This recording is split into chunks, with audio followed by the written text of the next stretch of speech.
Welcome to the audiobook edition of Donald Trump, Master of the Medium and American Power. Spanning more than 25 hours, this volume stands as likely the largest, most comprehensive, and deeply detailed biography of Donald Trump ever compiled. Rather than relying on partisan rhetoric or temporary headlines, this text delivers a chronologically rigorous, objective investigation of a life that has permanently reshaped the landscape of American power, global media, and public policy. This work tracks every major milestone across 10 meticulously structured chapters. It begins with his Outer-Borough foundations in Queens, examines his transformation into a Manhattan real estate force, and traces his pivot to a global brand licensing empire and reality television icon. From there, the narrative provides a systematic breakdown of the populist realignments of his presidential campaigns, the deep institutional conflicts of his first term, his political resurrection from Mar-a-Lago, and the sweeping executive and regulatory overhauls of his second presidency. By grounding its narrative in public records, legal filings, and contemporary accounts, this biography ensures an unparalleled level of scope, structural clarity, and exhaustive investigative depth. This audiobook is designed for easy navigation, with each chapter divided into precise thematic sections tracking specific political, economic, and biographical milestones. We thank you for listening. This is Donald Trump, Master of the Medium and American Power. Chapter 1. The McLeod and Trump Genealogies. Smell hit you first. Before you saw the skeletal frames of half-finished houses rising from the leveled scrubland of Jamaica Estates, before you registered the sawdust that hung in the autumn air like a kind of ambition made visible, you smelled the raw lumber, pine and fir stacked in cathedral-high columns along the work sites that Frederick Trump owned, and that his son Donald, barely old enough to hold a hammer properly, would trail through on weekend mornings in the early 1950s. The boy moved through those construction yards with the particular alertness of a child who senses, without being told, that the world he is walking through belongs to his family in some proprietary, almost mystical sense. Workers nodded. Foreman paused. The elder Trump, compact and deliberate in his movements, said little but observed everything, and his son, golden-haired and restless, watched him with the focused intensity of someone already taking notes. This was Queens in the post-war boom. Not the glamorous Queens of later mythology, not the borough refracted through the lens of nostalgia, but a place of urgent, often brutal becoming. The streets of Jamaica Estates, where the Trumps lived in a 23-room Tudor revival house that Frederick had built with his own company's labor, sat at a peculiar social altitude, above the tenement density of the outer borough's immigrant flatlands, but nowhere near the sovereign ease of Manhattan's Upper East Side. It was a neighborhood that aspired without quite arriving, which made it, for a boy of Donald Trump's particular temperament, the perfect incubator. Aspiration, he would learn early, was itself a form of energy. To understand the man who would eventually put his name on towers and casinos, and finally on the presidency of the United States, one must first understand the two genealogical streams that converged in him, German on his father's side, Scottish on his mother's, and the way each tradition carried its own freight of ambition, stubbornness, and complicated reinvention. Friedrich Trump, Donald's paternal grandfather, arrived in New York from the Bavarian village of Karlstadt in 1902, a young barber fleeing both modest prospects and, according to some German records unearthed by researchers decades later, possible conscription. He was 21, spoke almost no English, and carried the kind of immigrant hunger that is indistinguishable in its early stages from desperation. Friedrich moved west during the Klondike Gold Rush, operating restaurants and boarding houses in the Pacific Northwest that catered, with notably few questions asked, to miners and their particular appetites. He accumulated money with the swift, pragmatic efficiency of a man who understood that capital, once lost, is nearly impossible to reconstruct from nothing. When he returned to Karlstadt briefly and married Elizabeth Christ, a woman as composed and steady as Friedrich was mobile and opportunistic. He brought her back to New York and began the process of translating his accumulated frontier earnings into something more durable, real estate. His son Frederick Christ Trump, born in 1905 and later known universally as Fred, inherited his father's financial instincts but refined them into something closer to a system. Where Friedrich had been opportunistic, Fred was methodical. Where Friedrich moved, Fred built and stayed. By the time Donald was born on June 14, 1946, the fourth of Fred and Mary Trump's 5 children, arriving just as American soldiers were returning from Europe and the Pacific to a country fizzing with pent-up consumer demand, Fred Trump was already a significant figure in New York's Outer-Borough construction world. His company, Trump Management, built thousands of middle-income rental units across Brooklyn and Queens, often leveraging Federal Housing Administration financing with a precision that bordered on artistry. Fred Trump understood, before the term entered common usage, that the real money in real estate was not in the buildings themselves but in the financing structures that made them possible. The Scottish line entered through Mary Ann MacLeod, Donald's mother, who arrived from the Isle of Lewis in the Outer Hebrides in 1930, at the age of 18 aboard the SS Transylvania. Lewis was then, and remains, one of the most geographically remote and culturally insular places in the British Isles, a wind-scoured island at the northwestern edge of Scotland, where Gaelic was the primary language of daily life, and where the Presbyterian Church organized social existence with a rigor that left little room for ambiguity. Mary Ann was the youngest of 10 children, the daughter of a fisherman, and she left Lewis not in the confident stride of someone pursuing a dream, but in the more complex register of someone who understood that the island's economy offered her almost nothing. She came to America as a domestic worker, cleaning houses in the affluent suburbs of Long Island, and she met Fred Trump at a dance in Queens in the mid-1930s. They married in 1936. She became, in the civic and social landscape of Jamaica Estates, precisely the kind of energetically engaged suburban matriarch that the post-war American ideal seemed to have been designed around. Active in local charities, attentive to her children's social positioning, fiercely proud of the family's rising status. What Donald Trump absorbed from each parent was not simply a set of values, but a set of orientations toward the world that would operate in him simultaneously and sometimes in tension. From Fred, he absorbed the transactional clarity, the obsessive attention to financial leverage, the conviction that a deal, properly structured, was its own form of truth. From Mary Ann, he absorbed something harder to name but equally consequential, a dramatic flair, an appetite for spectacle, a comfort with the performative dimensions of public life that Fred, with his accountant's temperament, entirely lacked. Mary Ann Trump loved the pageantry of the British royal family with an intensity that her children found both touching and slightly bewildering. She would gather them around the television to watch royal ceremonies with a reverence that suggested she understood grandeur as a thing worth studying, worth emulating. Her youngest son was watching. The post-war New York into which Donald Trump was born was a city at the apex of its global confidence. But that confidence was distributed extraordinarily unevenly across its geography. Manhattan, specifically its upper reaches and its commercial corridors, was the beating heart of what Henry Luce had called the American century. Queens was something else, vital, expanding, ethnically churning, but unmistakably secondary. The borough's residents carried the particular social sensitivity of people who live perpetually adjacent to greatness without quite inhabiting it. They read the Manhattan newspapers. They watched Manhattan define the cultural conversation.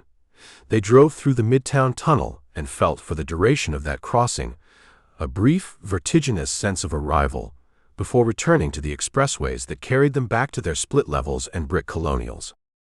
For a boy of Donald Trump's disposition, competitive, status-conscious in the way that only children raised in households where status is a constant preoccupation can be, this geography was formative in ways that would echo through decades. He did not grow up poor, The Trump household on Wareham Place was, by any reasonable measure, prosperous. But prosperity, in Jamaica Estates, existed in permanent visual dialogue with the Manhattan skyline visible on clear days from elevated points in the borough, and that skyline functioned less as a backdrop than as a provocation. It said, "This is what matters."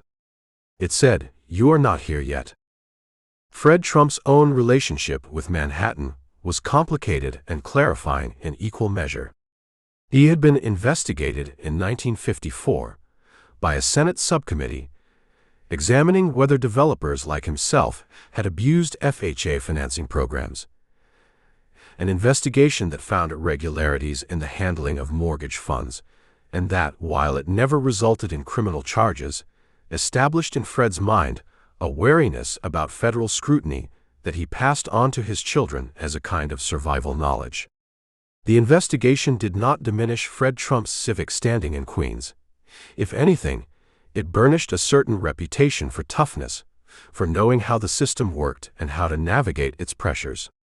But it also revealed something about the transactional ecosystem in which the Trump family operated, one in which rules were understood as negotiating positions rather than fixed constraints, in which the relevant question was never whether something was possible, but what it would cost to make it so. Donald absorbed this lesson not as a conscious philosophy, but as an ambient assumption, the way children absorb the emotional weather of their households without being able to articulate it. What he could articulate, even as a young boy, was his own exceptionalism. Family friends and relatives who knew him in those early years recalled a child who was not merely confident but convinced that his opinions were correct, that his assessments were accurate, that the rules which governed other children's behavior did not apply to him with the same force. His mother reportedly called him a killer, using the word the way certain ambitious families do, as a compliment, as a prophecy. The anecdote that perhaps most precisely illuminates the young Donald Trump's character comes not from a business dealing or a public moment, but from a private one, recalled by his brother Robert, and corroborated by family acquaintances in various accounts over the years. Donald, as a young boy of perhaps 7 or 8, had noticed that his older brother Freddie owned a set of building blocks that Donald coveted. Rather than asking to borrow them, or negotiating some form of temporary access, Donald simply glued the blocks together into a permanent structure, a building of sorts, and presented the fait accompli to his parents as evidence of his architectural creativity. The blocks were now his, transmuted by his action from borrowing into ownership, from someone else's property, into a monument to his own initiative. Fred Trump, by most accounts, found this funny. Whether Freddie did is less clear. This was not merely childish selfishness, though it was certainly that. It was, more specifically, a behavioral template that would replay itself across 6 decades of business and political life. The identification of something desired, the bypassing of conventional acquisition processes, the reframing of the resulting situation as not merely acceptable but admirable, even visionary. The blocks were just blocks. But the move was already, in embryonic form, characteristically Trumpian. Fred Trump was, throughout Donald's childhood and adolescence, the central gravitational force in his son's life, admired, feared, and studied with a biographer's attentiveness. Fred ran his household the way he ran his construction sites, with clear hierarchies, minimal sentimentality, and an unwavering emphasis on results. He was not a cruel father by the accounts of those who knew the family, but he was a demanding one, and his demands were organized entirely around a single axis: performance. Winning was good. Losing was a category error. Fred Trump did not have a vocabulary for graceful defeat, because he had organized his life to make defeat structurally improbable through preparation, leverage, and an almost aggressive attention to detail. Donald's early years at the Q Forest School in Forest Hills, where he was by multiple teacher accounts simultaneously bright and disruptive, were followed by his enrollment at the New York Military Academy in Cornwall-on-Hudson in 1959, a decision Fred made not in anger but in calculation. The boy needed discipline, needed structure, needed an environment that could harness his energy rather than simply absorbing and eventually ignoring it. Donald was 13. He arrived at NYMA resistant and left it 4 years later as a cadet colonel, the Academy's highest student rank, having discovered something important about himself, that he was not merely comfortable with hierarchy but thrived within it, particularly when the hierarchy's apex was a position he occupied. He learned, in those military school years, to perform authority before he had actually acquired it, and to discover that the performance itself, sustained with sufficient conviction, had a way of becoming indistinguishable from the real thing. By the time he enrolled at Fordham University in the Bronx in 1964, 2 years before transferring to the Wharton School at the University of Pennsylvania, a credential he would invoke for the rest of his life with the frequency of a talisman, Donald Trump was already, in the ways that mattered most to him, formed. The specific intellectual content of his education interested him far less than its signaling value. What Wharton meant, in the social vocabulary of mid-1960s aspiring New York, was not knowledge but legitimacy, the kind of institutional imprimatur that Fred's rough-edged real estate empire had always conspicuously lacked. Donald was going to fix that. He was going to take everything his father had built and reframe it, elevate it, brand it, project it onto a larger screen.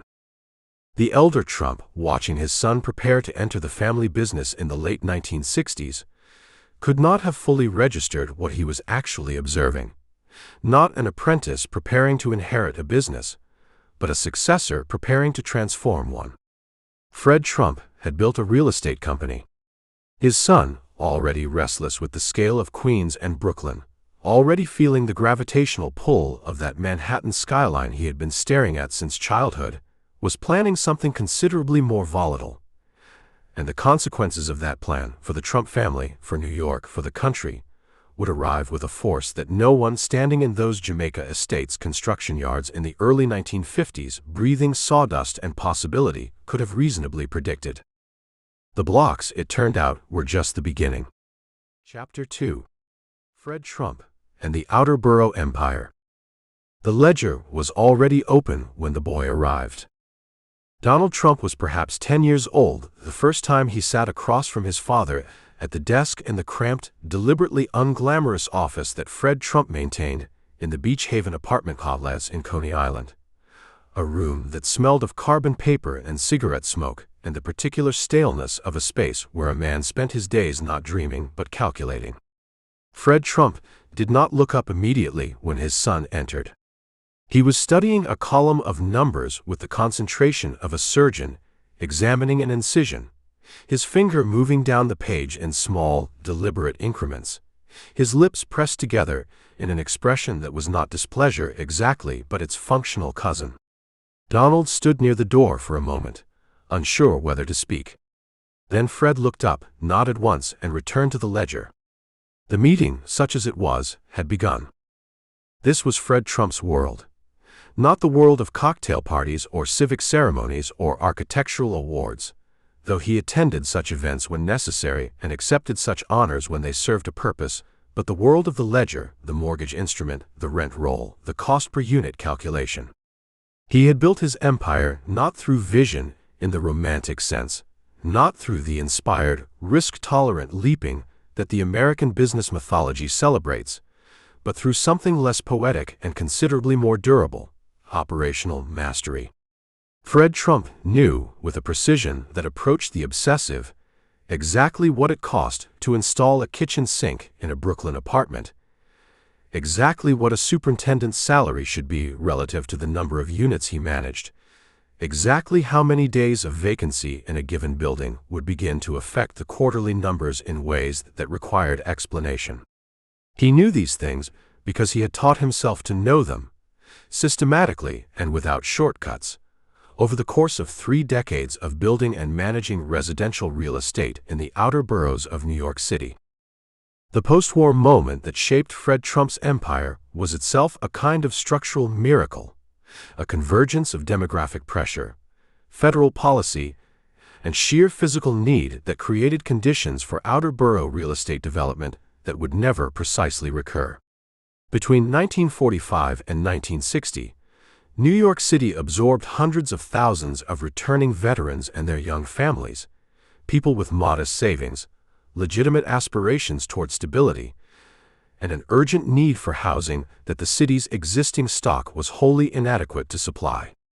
The federal government, through the FHA and the Veterans Administration Loan Guarantee Program, had effectively decided to subsidize the construction of middle-income housing at a scale unprecedented in American history, offering developers like Fred Trump access to low-interest, government-backed financing that transformed the mathematics of large-scale residential construction.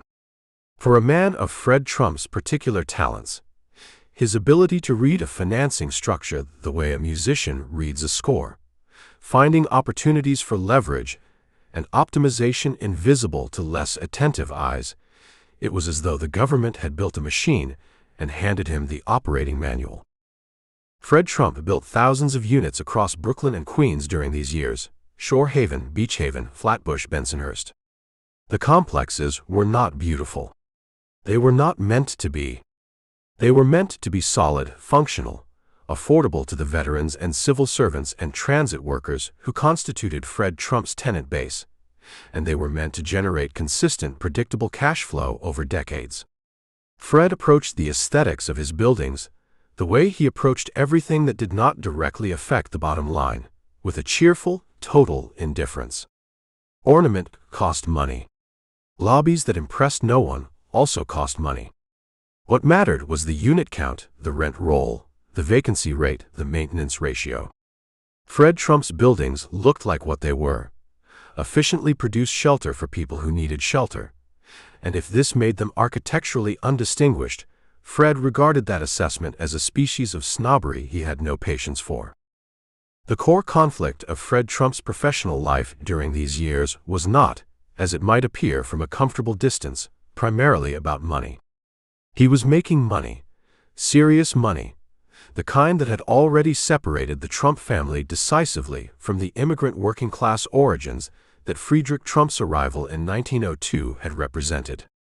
The conflict was about recognition, about the gap between what Fred Trump had actually accomplished and what the institutions of New York power and prestige were willing to acknowledge. Manhattan's real estate establishment, the developers and architects and civic figures who organized the city's self-image, regarded the outer boroughs and the men who built there with a condescension so reflexive it barely registered as condescension. It was simply the natural order. Real estate that mattered happened in Manhattan. What happened in Flatbush was infrastructure, necessary and invisible like plumbing. Fred Trump understood this hierarchy with perfect clarity and responded to it in two contradictory ways that would prove in retrospect to be among the most consequential things he transmitted to his son. On one hand, he affected a total disdain for Manhattan's opinion of him, constructing an identity around the virtue of outer borough practicality versus the pretensions of people who built glass towers for corporations instead of brick apartments for families. He was serving real people with real needs, he would say. He was building something that lasted. On the other hand, the disdain was performance, and behind it lived a hunger for the kind of legitimacy that only Manhattan could confer: the front-page profiles, the civic honors from organizations that operated above the borough level, the sense that your name meant something in the room where the city's real decisions were made. Fred Trump wanted to matter in ways that his ledgers alone could not provide, and he knew it, and the knowledge irritated him, and he passed that irritation, transmuted into ambition, directly to his fourth child. The Senate Subcommittee investigation of 1954, formally organized around questions of whether FHA financing had been improperly used by outer borough developers, and which found that Fred Trump's Beach Haven project had generated what investigators characterized as windfall profits through the manipulation of mortgage amounts, served as the defining public crucible of Fred Trump's professional identity. He was not charged with a crime. The investigation produced hearings, headlines in the New York papers, and a period of genuine institutional scrutiny that other men might have experienced as chastening. Fred Trump experienced it as clarifying. He had, by his own account, done nothing that the system had not made structurally available to anyone with the intelligence to see it. The FHA's financing mechanisms had contained gaps. He had moved through those gaps with precision. That this was legal did not prevent certain senators from expressing outrage. That certain senators expressed outrage did not cause Fred Trump to experience shame. He experienced it as confirmation of something he already believed, that the rules were written by people who reserved the right to change them when someone outside their circle proved more adept at using them than they had anticipated. This lesson, that rules were instruments of power, and that power was held by people who would move the goalposts when it suited them, was not delivered to Donald Trump as a lecture. It was delivered as atmosphere, as the emotional subtext of 100 dinner table conversations about government officials and newspaper reporters, and what Fred Trump invariably called the politicians. By the time Donald was in his early teens, he had absorbed a suspicion of institutional authority so complete that it functioned less as a political opinion than as a physiological reflex. Authority was to be engaged, managed, worked around, and occasionally performed for, but never genuinely deferred to. Genuine deference in the Trump household was for people who hadn't figured out the game yet. The anecdote that most precisely captures Fred Trump's operational philosophy, and that illuminates, in the specific way that small details illuminate large characters, the precise nature of what Donald inherited, concerns not a major transaction or a public confrontation, but a routine matter of building maintenance. In the mid-1950s, a superintendent at one of Fred's Brooklyn complexes submitted a requisition for replacement parts for a heating system that had begun to fail. The parts were not especially expensive. The superintendent's assessment was that the repairs were necessary and relatively urgent. Fred Trump reviewed the requisition, called the superintendent to his office, and proceeded to spend 45 minutes identifying 3 separate components in the proposed repair list that he believed could be fabricated locally for less than the wholesale price of the manufacturer's parts, directing the superintendent to pursue this alternative and to report back before ordering anything. The heating system was eventually repaired. The cost savings were, by any reasonable accounting, negligible relative to the time Fred Trump had invested in achieving them. But that was not the point, and Fred Trump knew it was not the point. The point was that no dollar left his organization without his awareness, his analysis, and his explicit authorization. The point was that efficiency was not a goal but a discipline, and disciplines, unlike goals, admitted no exceptions. Donald watched this and understood it as a form of power. He also, though he would not have articulated it this way at the time, registered something else, the limitation embedded in it.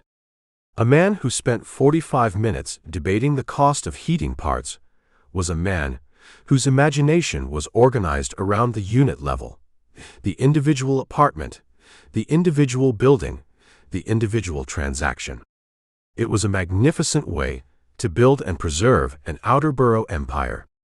It was not, Donald was already beginning to sense in some not yet conscious region of his adolescent mind, the way to put your name on the Manhattan skyline.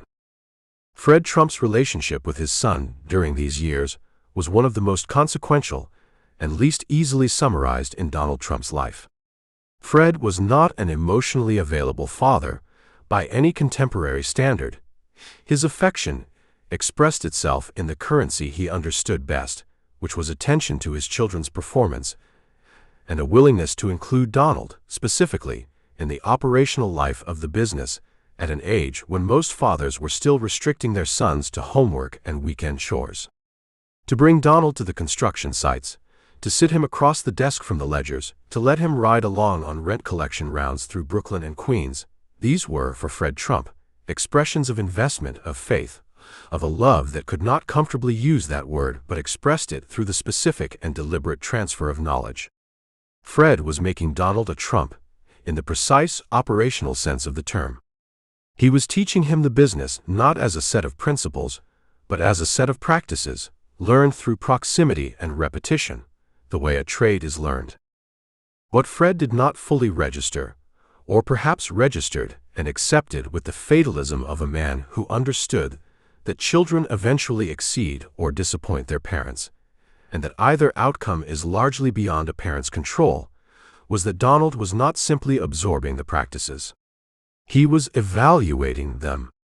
He was watching his father move through the world of Outer-Borough real estate with the admiring but subtly critical eye of a student who has already decided that the teacher's methods, however impressive within their domain, are ultimately insufficient for the scale of what the student intends to accomplish.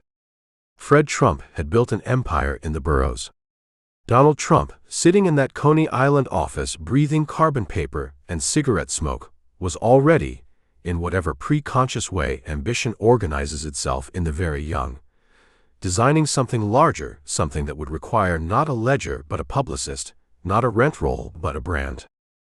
By the late 1960s, as Donald completed his time at Wharton and prepared to formally enter the family business, the Outer-Borough empire that Fred had built was generating somewhere between $20 and $30 million in assets, a substantial fortune by any measure, and one that Donald would later, with characteristic expansiveness, present as the foundation of his own self-made success.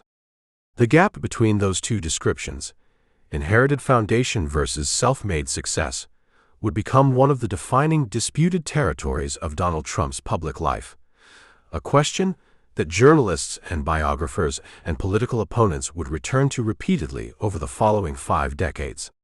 But in the late 1960s, the question was not yet publicly contested. What was evident to those who knew both men was that Fred Trump had built something real, and that his son intended to use it as a launching pad for something that the outer boroughs, for all their density and vitality, could not contain. The ledger was still open. But Donald Trump was no longer looking at the numbers.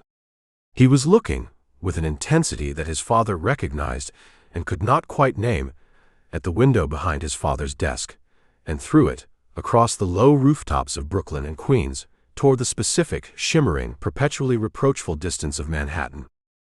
What neither man understood, sitting in that room in the fading years of the 1960s, was that the techniques Fred Trump had used to extract advantage from government financing programs, the careful, systematic exploitation of structural gaps in federal bureaucracy, would not remain quietly in the past where Fred had left them, but would instead migrate forward into his son's far more public career, where they would eventually attract a very different order of scrutiny than a mid-century Senate subcommittee had been equipped to deliver.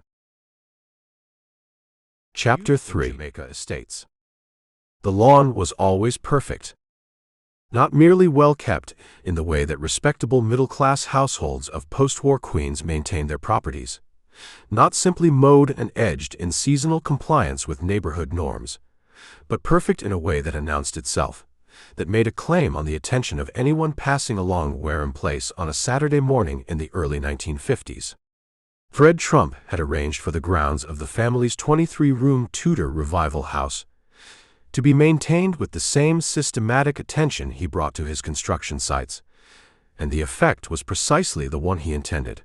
A statement of arrival, of permanence, of a family that had not merely moved into Jamaica Estates, but belonged there in some deep and settled way that the lawn's immaculate surface was designed to communicate. Donald, 5 years old, and already restless with the particular energy of a child whose body moves faster than the world can organize itself around him, once ran across it during a neighbor's visit and was stopped firmly and publicly by his father. "You don't run on the lawn." The correction was delivered without anger, almost without inflection, in the tone of a man stating a fact about the physical world rather than issuing a prohibition. Donald stopped. He looked at the lawn. Then he looked at his father. He did not run on it again. Jamaica Estates, in the early 1950s, occupied a specific and carefully maintained social altitude in the complex topography of post-war New York. It was a neighborhood of substantial houses on real lots, of streets that curved with the gentle deliberateness of planned communities rather than the grid-locked efficiency of the surrounding borough, of residents who were overwhelmingly white, predominantly Protestant or Catholic, and almost entirely insulated by income and geography and the invisible but structural mechanisms of mid-century urban segregation from the rapidly changing demographics of the Queens flatlands that surrounded them. The neighborhood had its own entry gates, its own civic association, its own unstated but clearly understood residential criteria. It was not wealthy in the way that certain Long Island communities were wealthy. There were no estates in the landed gentry sense, no old money in the WASP Episcopal tradition that still organized much of New York's social hierarchy, but it was prosperous in the specific, effortful way of families that had arrived at comfort through work rather than inheritance. And it wore that prosperity with the slight self-consciousness of the newly arrived. For Donald Trump, growing up in this environment meant absorbing a highly particular set of social coordinates. The conviction that the family occupied a position of genuine distinction, combined with a constant low-frequency awareness that the distinction was relative, contextual, and perpetually subject to comparison with something grander just across the borough line. The Trump house was the largest on Wareham Place. This mattered. It mattered in a way that Donald registered early and retained permanently. The way children retain the emotional lessons of their environments far more reliably than their explicit teachings. Being largest was not incidental. It was the point. Mary Ann Trump ran the domestic life of the Wareham Place house with an energy and organizational intelligence that her husband's perpetual absence at construction sites and management offices made both necessary and, in certain important ways, liberating. She was the presiding consciousness of the household, the one who managed the children's schedules and social lives, who organized the family's community relationships, who decided which events to attend and which invitations to extend, and what the Trump children wore when they represented the family in public. She had a flair for presentation, for the theatrical dimensions of domestic life, that was entirely her own and that expressed itself in small but consistent ways. The care taken with the house's decoration at Christmas, the emphasis on proper dress for church, the particular pleasure she took in anything that involved an audience and a performance.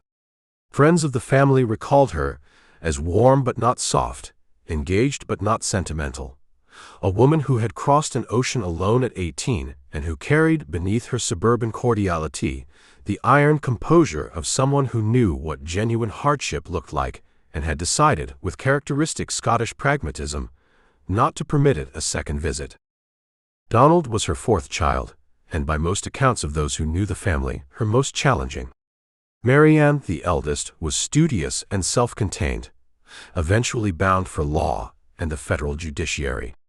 Freddie, the second child and eldest son, was gentle and socially graceful in ways that his father found difficult to categorize and eventually to respect. Elizabeth, the third child, was quiet and accommodating. Robert, the youngest, was amiable and deferential in the way of youngest children who have learned that the emotional territory worth occupying has already been claimed by older siblings.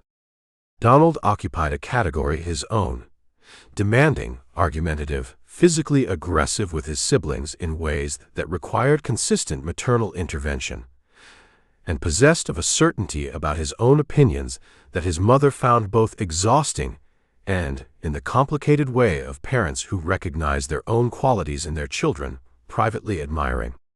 He was, she would tell people in later years with a combination of exasperation and pride, a handful. The word did not quite cover it. The social world of Jamaica Estates, that Donald moved through as a child, was organized around hierarchies that were simultaneously rigid and legible, and he proved constitutionally suited to navigating them.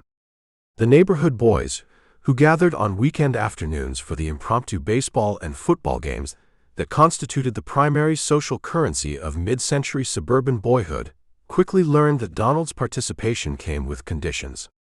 He was not merely competitive in the ordinary sense, the sense in which most boys of that age and that environment were competitive, wanting to win and sulking briefly when they didn't. His relationship with competition was more structural than that, more managerial. He wanted not simply to win, but to organize the terms under which winning and losing were determined, to be, simultaneously, the best player and the person who decided how the game was played. When these two ambitions aligned, he was a formidable and often genuinely impressive presence. When they conflicted, when the rules of the game produced an outcome that contradicted his assessment of what the outcome should be, his response was not to accept the contradiction but to dispute the rules. This quality produced in his childhood peers a reaction that would prove to be one of the most consistent responses Donald Trump generated throughout his life, a mixture of genuine admiration and a wariness that the admiration never quite dissolved. He was fun to play with when things were going well, and he was creative and energetic and capable of a charisma that made other children want to be near him. But there was always, beneath the charisma, the awareness that Donald's investment in the social compact was conditional, that his participation was premised on a set of assumptions about his own primacy that, if challenged, would produce consequences the other children found uncomfortable to navigate. The Forest School, where Donald enrolled at the age of 5 and attended through his early adolescence, provided the first formal institutional context in which these qualities expressed themselves in ways that teachers were required to manage and record. By multiple accounts, including those offered in later years by classmates who had no particular axe to grind, Donald was bright, genuinely and visibly intelligent, quick with numbers, capable of grasping concepts rapidly and articulating them with a confidence that outpaced his years. He was also, with a consistency that his teachers found wearing, disruptive.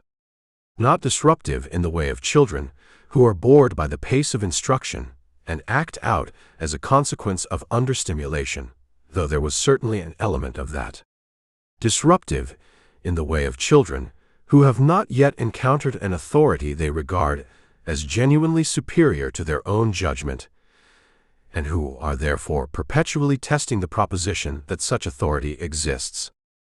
One Forest teacher, recalled decades later, in an account that circulated among Trump biographers, described the particular challenge of having Donald in her classroom, not as a disciplinary problem in the conventional sense but as a negotiation problem. The sense that every instruction required not simple compliance but persuasion, that Donald would complete the assigned task only after satisfying himself that the task was worth completing, and that this determination was one he reserved the right to make independently of whatever the curriculum suggested.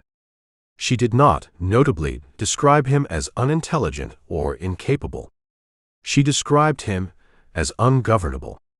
It was, in the specific vocabulary of mid-century elementary education, not a compliment. In the specific vocabulary of Fred Trump's household, it was almost indistinguishable from one. The pivotal figure in Donald Trump's early social formation, the relationship that most clearly illuminated both the emotional needs he carried and the strategies he developed to address them, was, paradoxically, not one of his parents but his older brother Freddie. Frederick Christ Trump Jr. was 7 years Donald's senior, the firstborn son in a household organized, like most households of that era and class, around the assumption that the firstborn son would inherit and extend the family enterprise. Freddie was, by temperament, a profoundly unsuitable candidate for this inheritance. He was warm where his father was austere, imaginative where Fred was literal, socially fluid in ways that made him enormously likable, and professionally unreliable by the standards his father applied.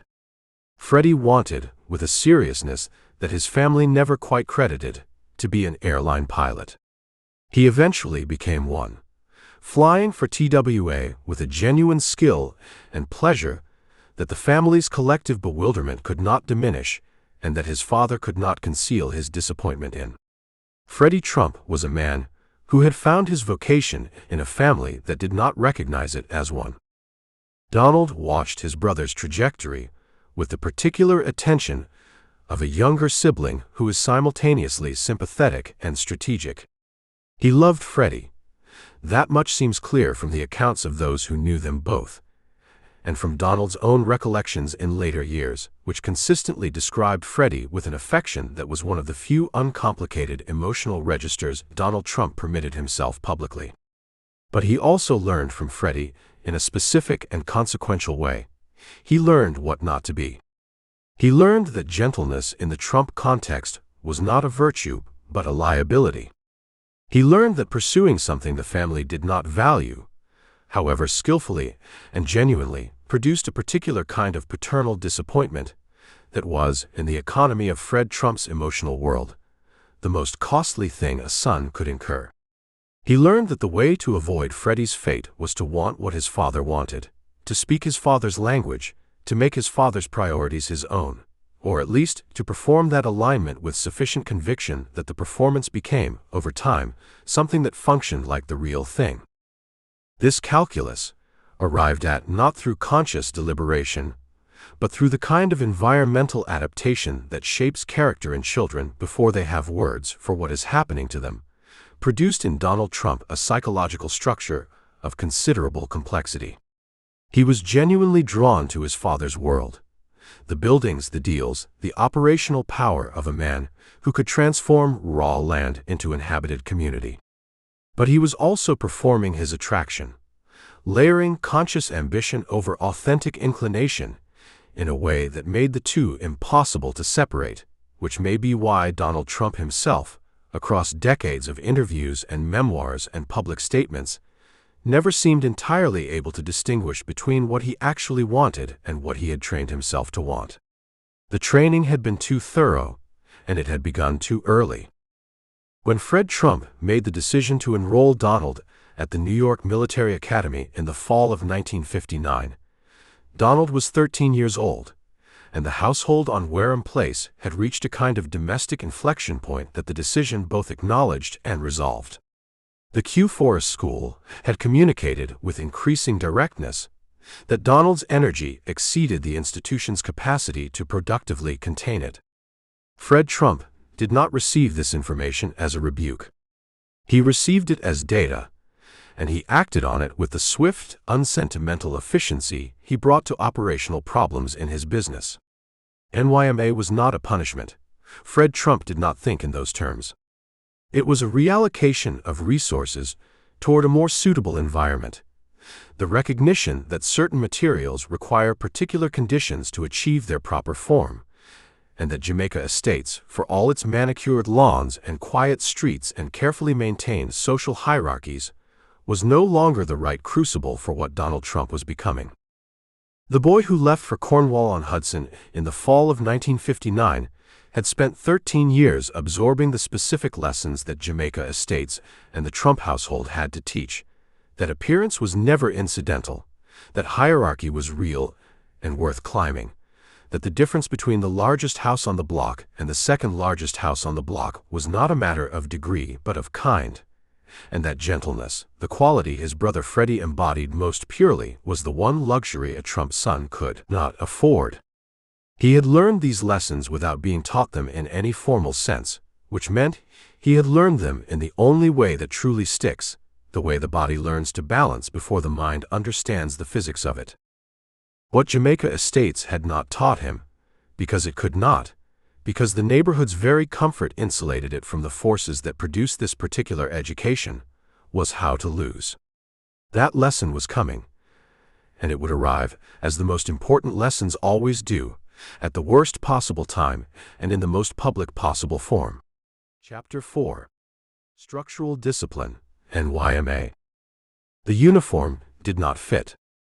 Not badly, not in the way of a boy who had been issued the wrong size through bureaucratic indifference, the sleeves too long or the waist too loose, but in the subtler, more telling way of a garment that has not yet been claimed by the body wearing it. Donald Trump arrived at the New York Military Academy in Cornwall-on-Hudson in the fall of 1959 wearing his cadet grays with the stiff, performative correctness of someone who understood that appearance was being evaluated and had decided, in the interval between the car door closing behind his father and the first command being issued by an upperclassman, to meet the evaluation on its own terms. He was 13 years old. He stood straight. His expression was set in the careful neutrality of a boy who had learned, through years of navigating a household organized around the emotional weather of a demanding father, that revealing uncertainty was a tactical error. He looked, several classmates would recall, decades later, like someone who had decided to win before he had been told what the competition was. Cornwall-on-Hudson sits on the western bank of the Hudson River, approximately 60 miles north of New York City, in the kind of landscape that seems designed to communicate, to boys arriving from the outer boroughs, the categorical difference between the world they have come from and the world they have entered. The Academy's grounds rose above the river on a series of terraced levels, its stone buildings arranged with the deliberate severity of an institution that understood architecture as pedagogy. Every sightline reinforcing the message that order was the primary virtue, that the undisciplined self was raw material rather than finished product, and that the distance between the two was measured in years of systematic effort. For a boy from Jamaica Estates, accustomed to the comfortable horizontality of suburban Queens, the verticality of the Hudson Valley, the ridgelines, the river cliffs, the stone parade ground that dropped away at its edges toward the water, registered as something close to confrontational. The landscape itself seemed to be issuing a challenge. The year was 1959, and the America that NYMA existed within was itself engaged in a complicated renegotiation of the relationship between individual expression and institutional authority that would, within a decade, produce a cultural rupture of historic proportions. The Cold War had organized American civic life around the premise that discipline was survival, that the Soviet threat required a citizenry capable of collective subordination to shared goals, and that institutions like NYMA, with their explicit military frameworks and their unambiguous hierarchies, were not anachronisms but necessities. Parents who sent their sons to military academies in 1959 were not, in the main, making an eccentric or retrograde choice. They were participating in a broadly shared cultural conviction that structure produced character, and that character was what the moment required. Fred Trump, who had never served in the military himself, he had been classified as essential to the war effort during World War II by virtue of his defense housing construction, nonetheless subscribed to this conviction with the completeness of a man who had built his professional life on the premise that systems, properly designed and rigorously enforced, produced outcomes that individual improvisation could not reliably achieve.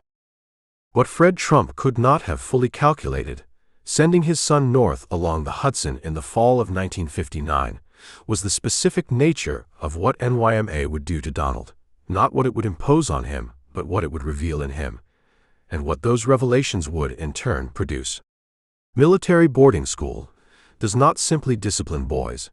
It creates conditions under which boys discover which aspects of themselves are durable and which were merely contextual, dependent on environments too comfortable to generate genuine self-knowledge. Jamaica Estates had shown Donald Trump who he was in a world organized around his family's prominence. NYMA would show him who he was when the prominence was stripped away, and he was for the first time in his life genuinely nobody, a plebe, a fourth-classman, a boy who would be addressed by his last name, and whose prior social achievements meant precisely nothing to the upperclassmen whose job was to make this point as efficiently as possible. The first weeks at NYMA constituted, by multiple accounts of boys who passed through the institution during that era, a deliberate and systematic dismantling.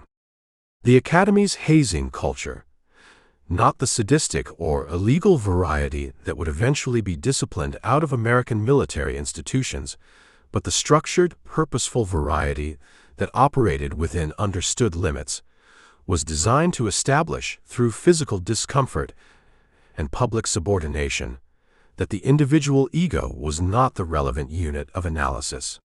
You were a cadet. Your prior identity, your family's wealth, your neighborhood status, your personal history of being the largest presence in whatever room you occupied, was irrelevant. What mattered was whether you could function within the system, execute the commands, maintain the posture, complete the drill without complaint, and without the particular species of individual commentary that boys accustomed to being interesting found almost impossible to suppress. For Donald Trump, this represented the first genuine external constraint he had encountered that could not be negotiated, charmed, or reorganized through the force of his personality. His teachers at Kew Forest had been manageable. His peers in Jamaica Estates had been adaptable. His parents had been, each in their way, susceptible to the performance of the qualities they wanted to see in him. The upperclassmen at NYMA were none of these things. They were, in the specific sense that mattered most to a boy of Donald's temperament, immune. They did not care that he was Fred Trump's son. They did not care that his house was the largest on Wareham Place. They cared whether he had shined his shoes to the required standard, and whether he could stand at attention without moving for the required interval, and whether, when given a direct command, he complied without the microsecond of evaluative hesitation that upperclassmen were trained to detect, and that they addressed with a focused and impersonal efficiency through immediate and public correction.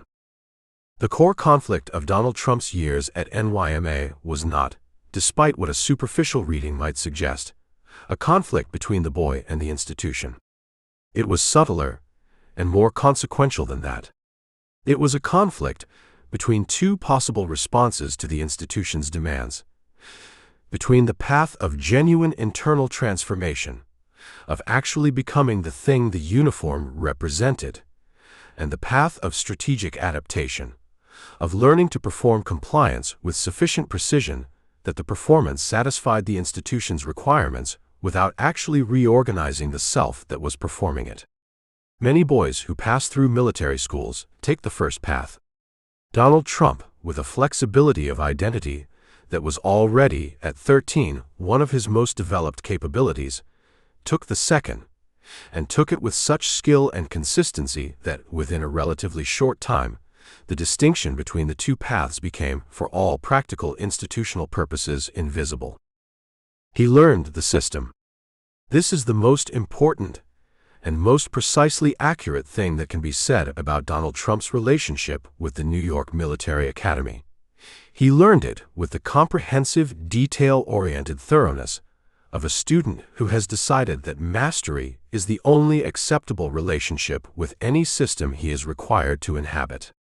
He learned the rank structure and its protocols, the inspection standards and their tolerances, the social geography of the Corps and its unwritten but ironclad hierarchies. He learned which officers responded to what approaches, which upperclassmen were rigidly orthodox in their enforcement, and which permitted small flexibilities, which rules were absolute, and which were, in practice, negotiable if you understood who was doing the negotiating and what currency they accepted. He learned all of this, not as a rebel learning a system in order to subvert it, but as an operator learning a system in order to advance within it, which is, in the long run, a far more effective strategy, and one that leaves far fewer visible traces. The revealing episode that most precisely illuminates Trump's NYMA years, the keyhole through which his larger character is most clearly visible, concerns not a disciplinary confrontation or an athletic achievement, but a specific interaction with Theodore Dobias, the Academy's baseball coach, and a tactical military instructor whose influence on Donald Trump has been cited by Trump himself and by classmates from that era as singularly formative.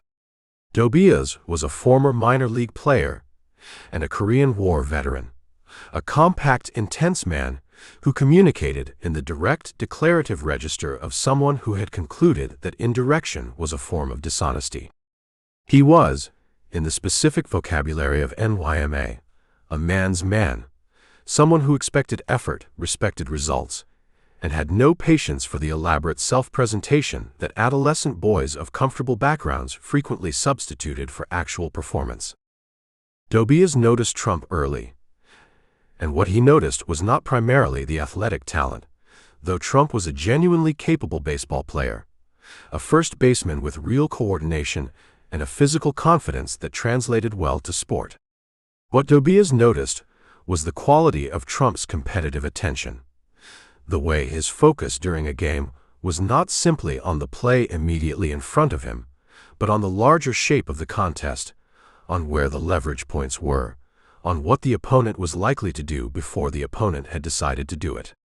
This was not strategic thinking in the fully developed sense that would later characterize Trump's business and political negotiations, but it was the recognizable early form of it, the instinct for reading situations at the level of dynamic rather than moment, for seeing games as systems rather than sequences of discrete events. Tobias pushed Trump in the specific way that effective coaches push talented but incompletely disciplined athletes, by making clear that talent was a starting point rather than an achievement, and that the gap between what Trump was capable of and what he was actually producing was a gap that Tobias was going to hold him personally responsible for closing. Trump responded to this pressure in the way that defined his relationship with the institution more broadly, not with resentment, which would have been the expected response and the less useful one, but with an intensified investment in performance that was simultaneously genuine and strategic. He wanted to be Tobias's best player.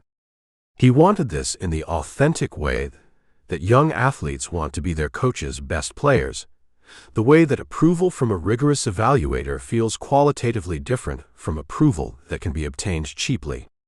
But he also wanted it because being Tobias's best player conferred a status within the core that was earned rather than inherited, that could not be attributed to his father's money or his family's queen's prominence, and this made it, in the specific psychological economy of Donald Trump, worth more than most things he had previously acquired. By his senior year, Trump had risen to the rank of cadet captain, one of the highest student leadership positions in the Corps, and had been appointed a student officer with responsibility for supervising younger cadets. This achievement is, on its face, straightforwardly impressive. 5 years of consistent performance in a rigorous institutional environment, culminating in a position of genuine authority over peers and subordinates. But the nature of how Trump exercised that authority is, in retrospect, equally revealing. Former classmates who served under him during his leadership years described a cadet officer who was effective and organizationally competent, but who was also, unmistakably, more interested in the symbols of authority than in its obligations, more comfortable issuing commands than in the patient, often unglamorous work of developing the subordinates those commands were meant to organize. He liked being cadet captain. He liked the rank insignia and the deference it generated, and the way it reorganized the social geometry of the Corps around his position within it. What he was less consistently drawn to was the responsibility for others that the rank formally entailed, the accountability for his unit's failures, as well as its successes that military hierarchy imposes on leaders as the price of the authority it confers. This distinction between the appetite for authority and the acceptance of accountability that genuine authority requires would surface and resurface throughout Donald Trump's subsequent career with the regularity of a recurring musical theme, recognizable each time it appeared, even as the instrumentation changed around it. NYMA did not create this distinction. It was already present in the boy who arrived in the fall of 1959 with his uniform that didn't quite fit. But the Academy structured it, gave it an institutional context in which it could express itself at low stakes and be observed and partially managed by adults who understood what they were seeing. Whether those adults understood that what they were managing was not a developmental phase, but a permanent characteristic is less clear. Whether Fred Trump, reviewing his son's performance reports and visiting on family weekends to watch the parades with the contained satisfaction of a man whose investment had produced the expected return, understood this is less clear still. What is clear is that Donald Trump left NYMA in 1964 as a measurably different external presence than the boy who had arrived 5 years earlier, more controlled in his public presentation, more skilled at reading institutional hierarchies and positioning himself advantageously within them, more capable of the sustained performance of disciplined ambition that environments of genuine competition required. He was, by any reasonable assessment of the evidence available, better prepared for the world than he had been. He was also, in ways that the assessment of military academy performance metrics was not designed to capture, essentially unchanged at the level where it would eventually matter most, in his relationship with the truth, in his capacity for the kind of accountability that does not depend on an audience, in his understanding of other people as ends rather than instruments. He enrolled at Fordham University in the Bronx in the fall of 1964, and then, 2 years later, transferred to the Wharton School at the University of Pennsylvania, a credential whose acquisition was straightforward and whose deployment in the decades that followed would be anything but, becoming instead the first in a long series of carefully constructed public claims whose relationship to the underlying reality they described was considerably more complicated than the claim itself suggested. The uniform, by the time he left Cornwall-on-Hudson, fit perfectly. Whether what was inside it had changed in any of the ways that mattered would take considerably longer and considerably higher stakes to determine. Chapter 5. Fordham University and the Allure of Manhattan. He took the train into Manhattan on a Tuesday afternoon in October of 1964, and he stood on Fifth Avenue outside the Plaza Hotel for a long time without going in. This was not timidity. Donald Trump at 18 was constitutionally incapable of timidity in the ordinary sense, the shrinking, self-doubting variety that keeps people on the wrong side of thresholds. What held him on the sidewalk was something closer to its opposite, an intensity of wanting so acute that it temporarily arrested motion, the way a man standing at the edge of something vast pauses not from fear, but from the specific physical sensation of scale registering in the body before the mind has finished processing it. The plaza rose above him, in its limestone and copper-roofed grandeur, at the intersection of Fifth Avenue and Central Park South, commanding the corner with the absolute self-assurance of a building that had never entertained a single doubt about its own importance. Cabs pulled under the canopy. A doorman in white gloves moved with the unhurried precision of someone performing a ceremony. 2 women in coats that cost more than a month's rent, in one of his father's Brooklyn apartments, passed through the revolving door without glancing at the facade, the way people move through spaces they own without needing to look at them. Donald Trump watched all of this. Then he straightened his jacket and walked in. He had been a Fordham University student for approximately 6 weeks. The Bronx campus of Fordham, where Trump enrolled in the fall of 1964, after leaving the New York Military Academy, occupied a physical and social position in the geography of New York's higher education landscape that was, for a young man of Trump's specific ambitions, both useful and inadequate simultaneously. Fordham was a serious institution, a Jesuit university with genuine academic rigor, a law school of regional distinction, and a student body drawn primarily from the Catholic families of the outer boroughs and the northeastern suburbs who sent their sons there in the expectation that the combination of intellectual formation and institutional credibility would produce exactly the kind of upwardly mobile professional careers that post-war American prosperity had made broadly achievable. It was, in the specific social vocabulary of mid-1960s New York, a good school. It was emphatically not, in the vocabulary that mattered to Donald Trump, the right school. The distinction was not primarily academic. Trump was not, by the accounts of those who knew him at Fordham or evaluated him later, unintelligent. He processed information quickly, retained what was useful to him with reliable efficiency, and possessed an instinctive feel for the social dynamics of any room he occupied that is itself a form of applied intelligence. The distinction was about signal, about what the name on the degree communicated to the specific audience Trump was already, at 18, imagining himself addressing. Fordham said, "Serious, Catholic, Outer-Borough, upward striving." Wharton said something else entirely, something that cut across the elaborate social topography of New York with the clean, universally legible authority of a credential so broadly recognized that it required no context, no explanation, no secondary claim to justify the first. Wharton said, "Arrived."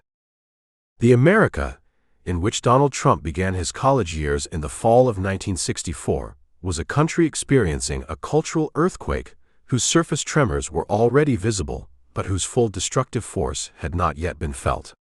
The Civil Rights Act had been signed in July. Lyndon Johnson was about to win the presidency in a landslide that seemed, to those who misread its mandate, to signal a new era of liberal consensus. But beneath the consensus, the fault lines were already moving. In the universities, where a generation of students was beginning to discover that the institutional authorities that had organized their parents' lives were neither as competent nor as legitimate as advertised. In the streets, where the civil rights movement's victories were producing backlash among white working-class and middle-class communities throughout the North that the movement's leadership had not fully anticipated, and in the selective service system, which was quietly expanding the machinery of conscription in ways that would, within 2 years, transform the Vietnam War from a distant policy debate into a personal emergency for every young American male of draft age. Trump was aware of all of this, with the selective, instrumentally organized awareness of a young man whose primary relationship with the news was evaluative, assessing events for their relevance to his own situation, rather than civic or ideological. The civil rights movement registered in his consciousness primarily as a background social fact, something happening in a political and geographic register that did not directly intersect with the world he was focused on building. Vietnam was different. Vietnam was immediate and personal, and required active management, because the draft did not respect ambition or potential or the plans of young men who had more important things to accomplish than serve in a war whose rationale was, even in 1964, not easily summarized. Trump's relationship with the selective service during these years, the medical deferments, the student deferments, the ultimately classified 1Y and later 4F classifications for bone spurs in his heels that removed him from draft eligibility, has been exhaustively examined by journalists and biographers and political opponents across the decades, and it has never produced a fully satisfying account because the documentary record is incomplete and because the principles involved have offered descriptions that shift depending on the context of the telling.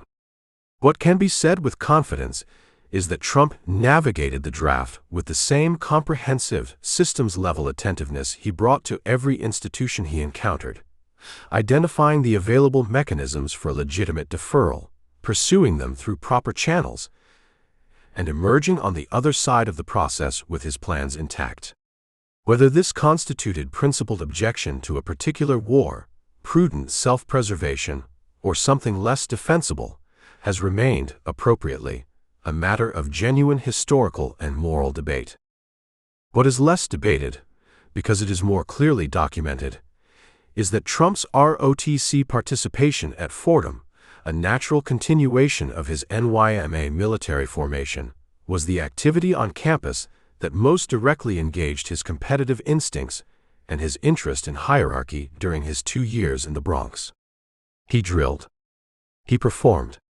He wore the uniform with the practiced authority of someone who had spent 5 years at a military academy learning that authority, properly performed, generates its own legitimacy. Fellow ROTC cadets from that period recalled him as someone who moved through the program's requirements with the confident efficiency of a person for whom the content was less interesting than the ranking it produced. He was good at ROTC for the same reason he had been good at NYMA. He understood, with an intuition that seemed almost structural, that hierarchical institutions reward people who demonstrate mastery of the institution's own evaluation criteria, and he was consistently, methodically willing to do whatever mastery required. But Fordham itself, the classes, the Jesuit intellectual tradition, the campus life of the Bronx, held him with diminishing force as the 2 semesters of his freshman year accumulated. He commuted frequently to Queens, to the Trump management offices, to the construction sites his father was developing in Brooklyn. He drove into Manhattan with the regularity of a commuter rather than a visitor, familiarizing himself with its geography, its social architecture, its unwritten maps of prestige and access. He was studying Manhattan the way he had studied NYMA, not as a student studies an academic subject, but as an operator studies a system he intends to enter and eventually to dominate. He noted which buildings commanded which corners. He observed which names appeared repeatedly on construction hoardings and in the real estate pages of the newspapers he was reading with increasing attention. He began developing, in the 2 years at Fordham, the specific granular knowledge of Manhattan's real estate geography that would serve as the foundation for everything that followed, and he was developing it not from books or coursework but from direct observation, from the windshield of whatever car he was driving through the streets of a city he had decided, with the completeness of someone making a vow rather than a plan, was going to be his. The revealing action of Trump's Fordham period, the decision that most precisely illuminates the character operating beneath the performance, was the transfer itself. In the spring of 1966, after 2 semesters at Fordham, Donald Trump applied for and was accepted to the Wharton School of Finance and Commerce at the University of Pennsylvania in Philadelphia. The precise mechanics of the transfer, who assisted it, what role Fred Trump's network may have played, what the application materials represented about Trump's academic record, have been the subject of journalistic inquiry that has produced suggestive but not definitive findings. What the transfer represented, as a strategic decision, was unambiguous. Trump identified the specific credential that would most effectively advance his specific ambitions, and he pursued it through whatever means were available, and he acquired it. The Fordham education was discarded, not because it had been inadequate. It had served its purpose as a placeholder, a holding position while the real target was being acquired, but because it was, in the precise vocabulary of Trump's evolving self-presentation, the wrong name to have on the resume. He would invoke Wharton for the rest of his life with an insistence that occasionally crossed into something indistinguishable from compulsion, offering it as evidence in arguments where credentials were relevant and in arguments where they were not, as though the degree were not simply a qualification but a rebuttal, a permanent answer to a question about his legitimacy that he expected to be perpetually re-asked, and that he had decided permanently to answer with the most powerful single credential available. This quality, the repetitive assertion of the same credential across decades in contexts ranging from the relevant to the bizarre, suggests that the acquisition of the Wharton degree addressed something deeper than professional positioning. It addressed the Outer-Borough anxiety, the Jamaica Estates proximity to greatness without quite inhabiting it feeling that no amount of Fred Trump's construction success had ever fully resolved. Wharton was the proof, not of intelligence necessarily, and not of preparation, but of arrival. The institutional certification that the son of an Outer-Borough builder belonged in the rooms where real decisions were made. The central relationship of Trump's Fordham and early Wharton years that most shaped his subsequent trajectory was not a friendship or a romance, but a professional apprenticeship conducted in the margins of his formal education, his deepening involvement with his father's business during term breaks, summers, and weekend returns to Queens.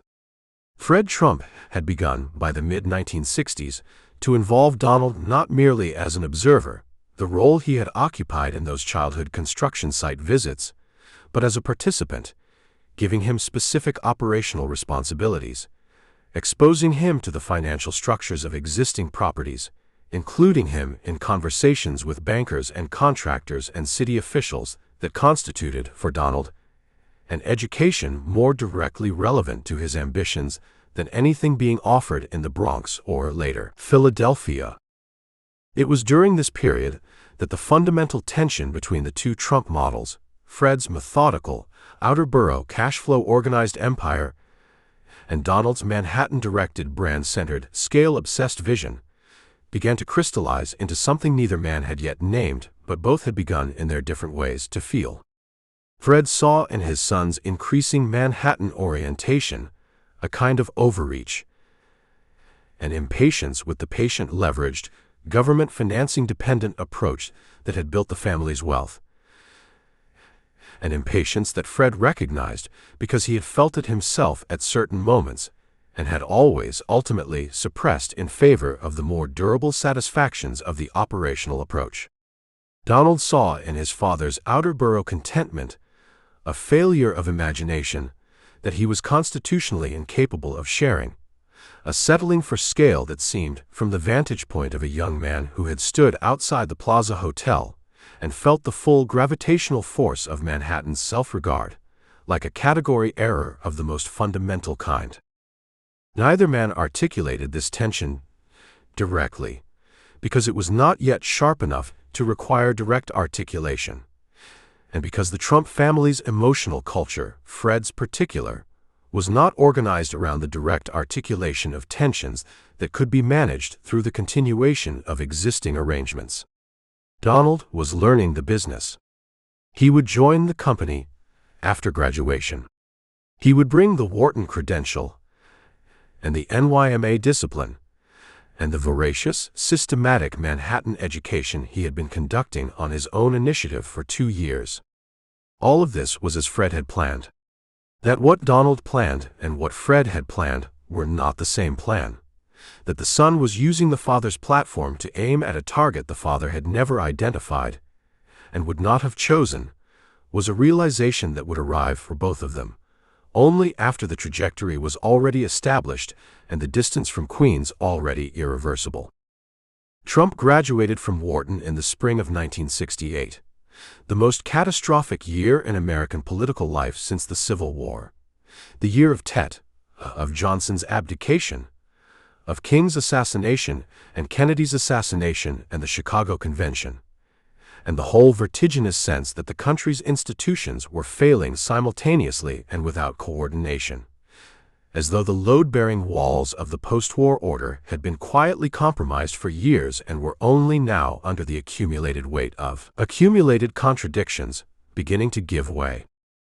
He was 22 years old, possessed of a credential he would spend the next 5 decades invoking, a father's empire he was preparing to leverage beyond anything its builder had imagined, and a set of instincts about debt and risk and the relationship between appearance and reality that had been shaped by a specific, unrepeatable combination of Queen's privilege, military discipline, and Manhattan hunger, instincts that were, in the America of 1968, almost perfectly calibrated for the opportunities that the country's coming disorder was about to generate, and almost perfectly unsuited for certain reckonings that the same disorder would eventually, and on its own timetable, make unavoidable.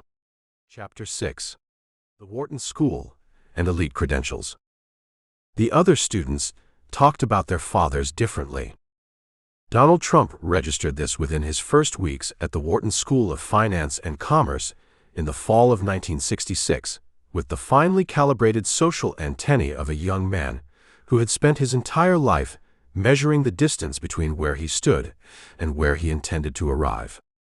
At Wharton, the sons of Philadelphia's mainline families and Manhattan's East Side brownstones and the older, more settled money of Boston and Baltimore spoke about their fathers' professional lives with a casualness that was itself a form of display, the offhand mention of a firm, a partnership, a directorship that required no elaboration because the name alone carried sufficient weight to organize the listener's understanding. These were young men who had grown up in proximity to a species of institutional legitimacy so thoroughly established that it had become invisible to them, the way the architecture of a childhood home becomes invisible through familiarity. They were not performing confidence. They were expressing a relationship with the world that had never required performance because it had never faced a genuine audience. Trump watched this with an attention he was careful not to make visible. He had arrived at Wharton as a transfer student from Fordham, already a category that marked him, however subtly, as someone whose path to this institution had been lateral rather than direct, a distinction that the school's social hierarchy registered even when it declined to articulate it. He was 20 years old, a builder's son from Queens with a military school background and 2 years of Bronx Jesuit education behind him, entering a world organized around assumptions about class and institutional belonging that Jamaica Estates had prepared him to recognize but not to inhabit with the unconscious ease that genuine membership required. He understood the game being played around him with perfect clarity. What he was still constructing was a position from which to play it on his own terms rather than the terms it had been designed to favor. Philadelphia in 1966 was a city in the specific and painful process of discovering that the post-war prosperity it had shared with the rest of urban America was neither evenly distributed nor indefinitely guaranteed. The neighborhoods surrounding the Penn campus were undergoing the demographic transformation that urban sociologists would later characterize as white flight. The movement of middle-class white families toward the suburbs, accelerated by the combination of racial integration, rising crime rates, and the automobile-enabled geography of the post-war metropolis that made distance from the city newly practical. The university existed within this transformation as an island of institutional stability, surrounded by neighborhoods whose instability was becoming increasingly visible, and the students who populated its Georgian quadrangles moved between the campus and their residential arrangements with a situational awareness that earlier generations of Penn students had not required. Wharton itself occupied a specific and consequential position within the university's intellectual geography. It was not, in the manner of Penn's College of Arts and Sciences, a place organized around the cultivation of a certain kind of cultivated uncertainty, around the Socratic premise that the examined life required the systematic questioning of inherited assumptions. Wharton was organized around a different premise entirely, that the world operated according to discernible financial and organizational principles, that these principles could be studied and mastered, and that mastery of them conferred advantages in the actual conduct of economic life that the more purely academic disciplines could not provide. It was, in this sense, a congenial environment for a young man whose relationship with knowledge had always been instrumental rather than contemplative, who valued information for what it enabled rather than for what it revealed, and who was constitutionally more comfortable with the question of how than with the question of why. Trump engaged with the Wharton curriculum with the selective intensity that characterized his relationship with every institution he passed through, extracting with genuine diligence what was directly applicable to his purposes and maintaining a studied indifference toward what was not. The finance courses interested him. The organizational behavior courses interested him. The real estate courses interested him with a focused personal urgency because they were providing formal theoretical frameworks for practices he had been absorbing empirically through his father's operation since childhood, and the experience of seeing those practices named and systematized produced in him a kind of retroactive intellectual validation, the satisfaction of discovering that what he had learned by watching and doing was, in fact, what the Academy had decided was worth teaching. He was not learning real estate at Wharton. He was learning that what he already knew about real estate had a formal language, and acquiring that language was itself a form of credentialing, a way of converting practical knowledge into the kind of institutional currency that Wharton specialized in minting. The courses that interested him less received proportionally less of his attention, and he managed this allocation with the unapologetic pragmatism of someone who had decided that the relevant question about any activity was what it produced, and who reserved the right to discontinue activities whose production did not justify their cost in time and energy. Classmates from the Wharton years, those who spoke to biographers and journalists in the decades that followed, offered descriptions of Trump that were consistent enough across sources to constitute something like a composite portrait: a student who was present without being absorbed, engaged without being transformed, sociable in the transactional manner of someone building a network rather than pursuing connection. He was not disliked. He was not particularly intimate with anyone. He occupied the social life of the school the way he occupied most social environments, at a slight angle to the prevailing emotional temperature, observing more than participating, filing what he observed for future use.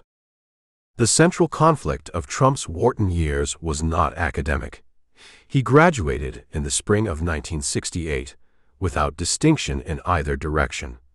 Neither the academic honors that would have confirmed his intellectual exceptionalism, nor the academic difficulties that would have qualified the credential he was acquiring. The conflict was psychological and social, and it organized itself around a question that the Wharton environment posed to him with particular sharpness: what, precisely, was the relationship between the credential he was acquiring and the identity he was constructing?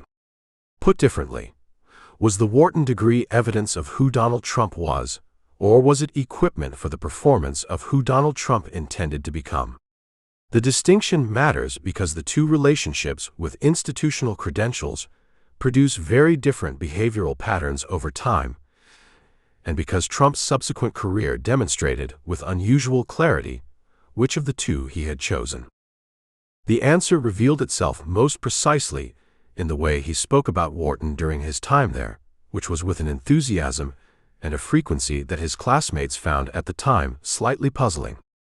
Students who are genuinely embedded in an institution rarely find it necessary to comment extensively on the institution's prestige. The prestige is ambient, assumed, too familiar to require narration. Trump narrated it. He referenced Wharton's ranking, its reputation, its selectivity in conversations where these facts were not strictly relevant. Not boastfully exactly in the crude way of someone seeking to impress, but with the specific emphasis of someone who wanted to ensure that the information had been received and registered. He was, in the language of communications theory, encoding the signal repeatedly, because he understood at some level that signals, to be effective, require reinforcement, that a credential, to do its full social work, must be actively circulated rather than passively held. The revealing action of Trump's Wharton period, the single episode that functions as the most precise keyhole into his operating character, involves not a business dealing or an academic achievement but an argument. In a seminar on real estate finance during his second year, Trump engaged a professor, the specific identity of whom has been variously reported and not definitively established, in a prolonged dispute about the relative merits of debt leverage in large-scale residential development. The professor's position was the conventionally cautious one, that high leverage amplified losses as reliably as it amplified gains, and that responsible development required equity ratios that provided meaningful cushions against market downturns. Trump's position, which he advanced with a persistence that the professor found pedagogically useful and personally wearing, was that the cushion argument assumed a static view of asset values that was inappropriate for real estate markets in growing urban environments, and that the opportunity cost of under-leveraged development, the projects not built, the returns not captured, was a risk as genuine and as quantifiable as the downside risk the professor was focused on. This was not an unintelligent argument. It was, in fact, a sophisticated one, grounded in a real tension within real estate finance theory that practitioners had been navigating for decades. What made it revealing was not its content but its structure, Trump was not engaging with the professor's position in order to understand it, to test his own thinking against a rigorous counter-argument, or to arrive at a more nuanced view. He was engaging with it in order to defeat it, to win the exchange in the way that exchanges are won when one participant has decided before the conversation began that their position is correct, and that the purpose of the discussion is to establish this correctness as publicly as possible. He was not a student in dialogue with a teacher. He was a debater making a record. Fred Trump, during these years, was the gravitational constant around which Donald's Wharton education orbited. Fred called regularly, less to inquire about Donald's academic progress, which interested him in a general way, than to include him in the operational conversations of the family business through telephone briefings that were themselves a form of parallel education, running alongside the formal Wharton curriculum, and in Trump's own internal accounting, probably exceeding it in practical value. Fred was managing properties, negotiating with the city, dealing with contractors and union representatives, and the intricate political relationships that Outer-Borough development required. And he was doing all of this in real time, with real consequences, in a way that no case study or seminar simulation could replicate. Donald was paying attention to both educations simultaneously, and the interaction between them was producing something neither institution had individually designed. A young man who could speak the formal language of institutional finance while thinking in the vernacular of operational real estate, who could present a leveraged development argument in the theoretical terms that Wharton had taught him, while grounding it in the practical intuitions that Fred's construction sites had provided, and who understood, with a clarity that would prove, in the Manhattan market he was preparing to enter, to be genuinely advantageous, that the most powerful move available to someone operating between two worlds was to be fluent in both while being fully captured by neither. The Wharton degree, when it arrived in the spring of 1968, was a piece of paper that did exactly what Donald Trump had transferred from Fordham to obtain.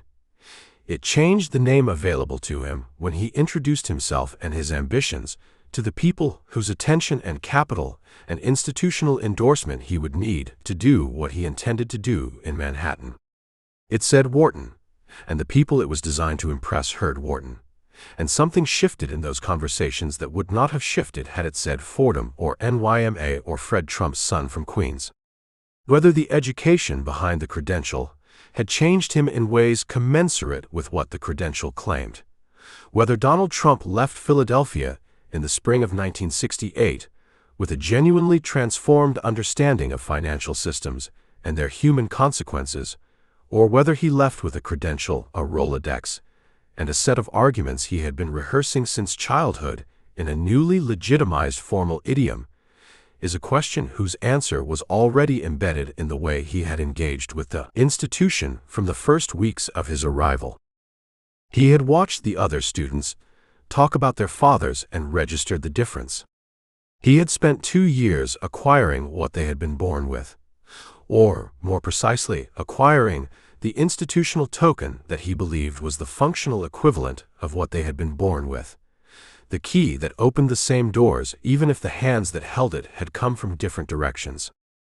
What he had not yet fully reckoned with, what the comfort of the credential and the momentum of his ambition had not yet required him to confront, was the possibility that the doors it opened led not to the settled, inherited ease of the men whose conversations he had so carefully studied, but to a set of rooms where the rules were different from anything Queens or NYMA or Wharton had prepared him for, and where the performance of confidence, however polished, would eventually be required to produce results that performance alone could not sustain.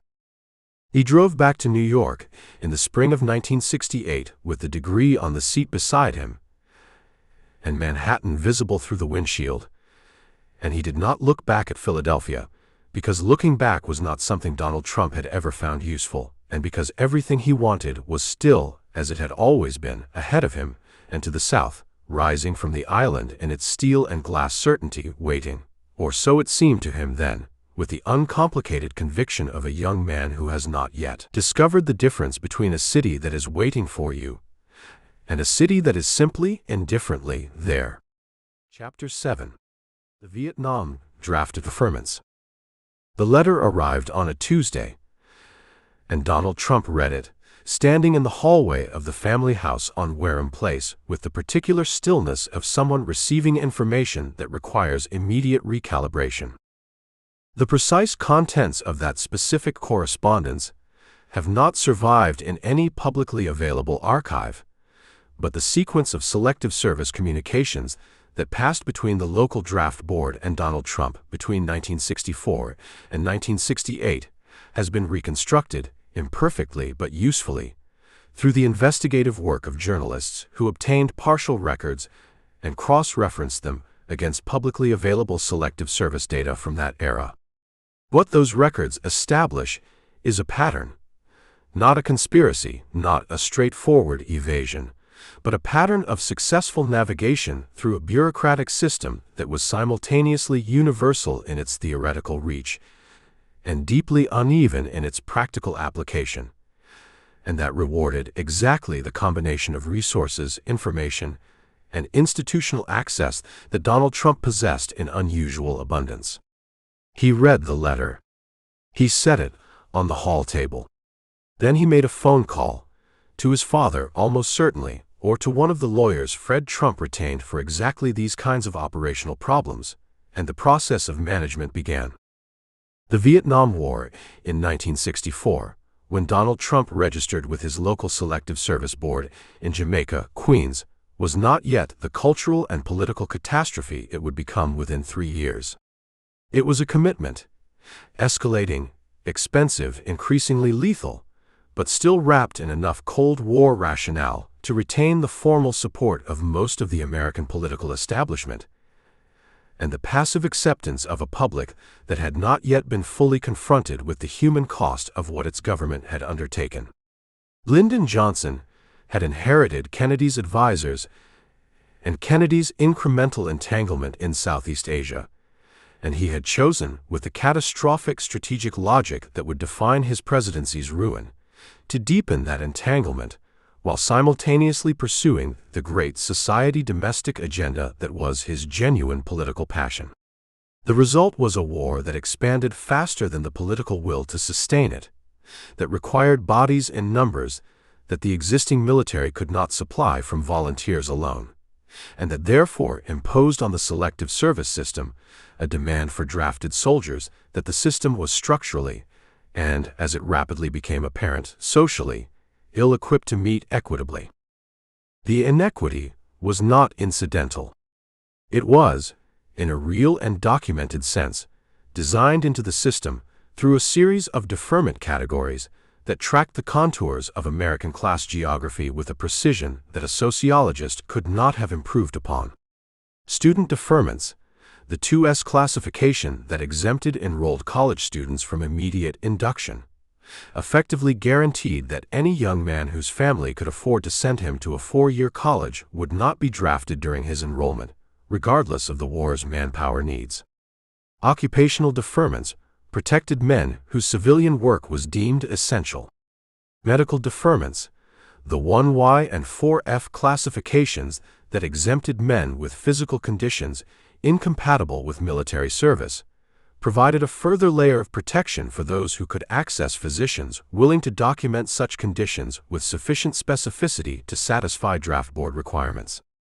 The result was a system in which the burden of military service fell disproportionately, and eventually overwhelmingly, on young men who were poor, non-white, or insufficiently connected to navigate the deferment bureaucracy. Men who showed up when their number was called because they lacked the information, the resources, or the institutional access to arrange things otherwise. Donald Trump had all three in abundance.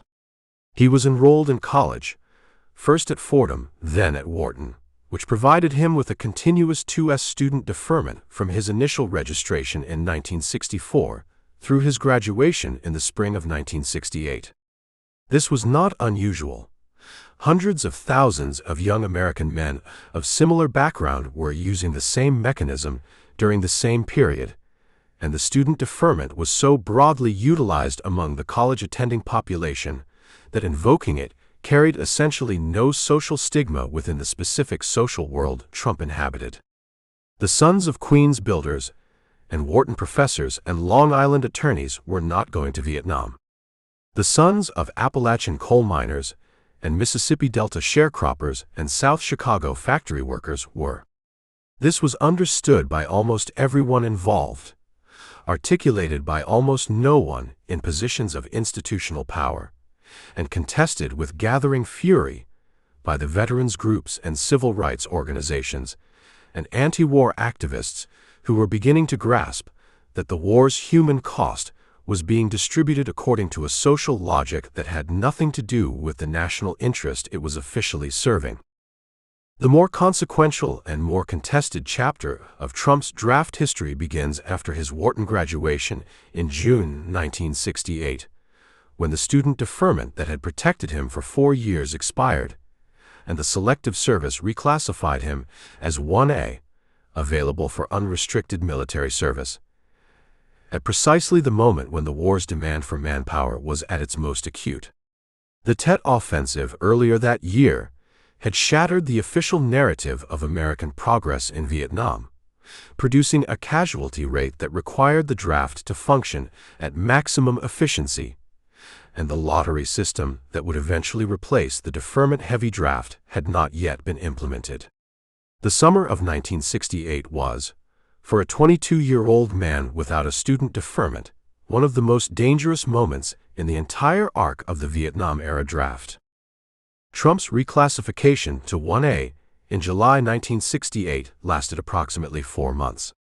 In October of 1968, he was examined by a military physician and reclassified 1Y, qualified for military service only in the event of a national emergency, on the basis of bone spurs in both heels.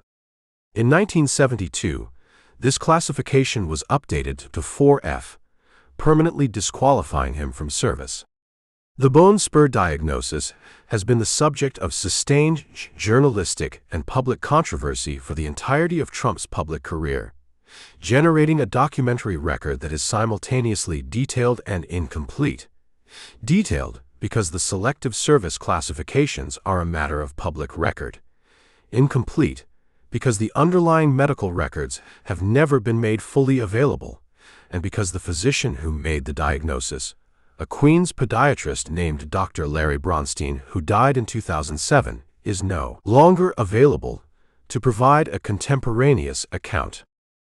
In 2018, the New York Times published an account based on interviews with the daughters of Dr. Bronstein, who described their father's professional relationship with Fred Trump.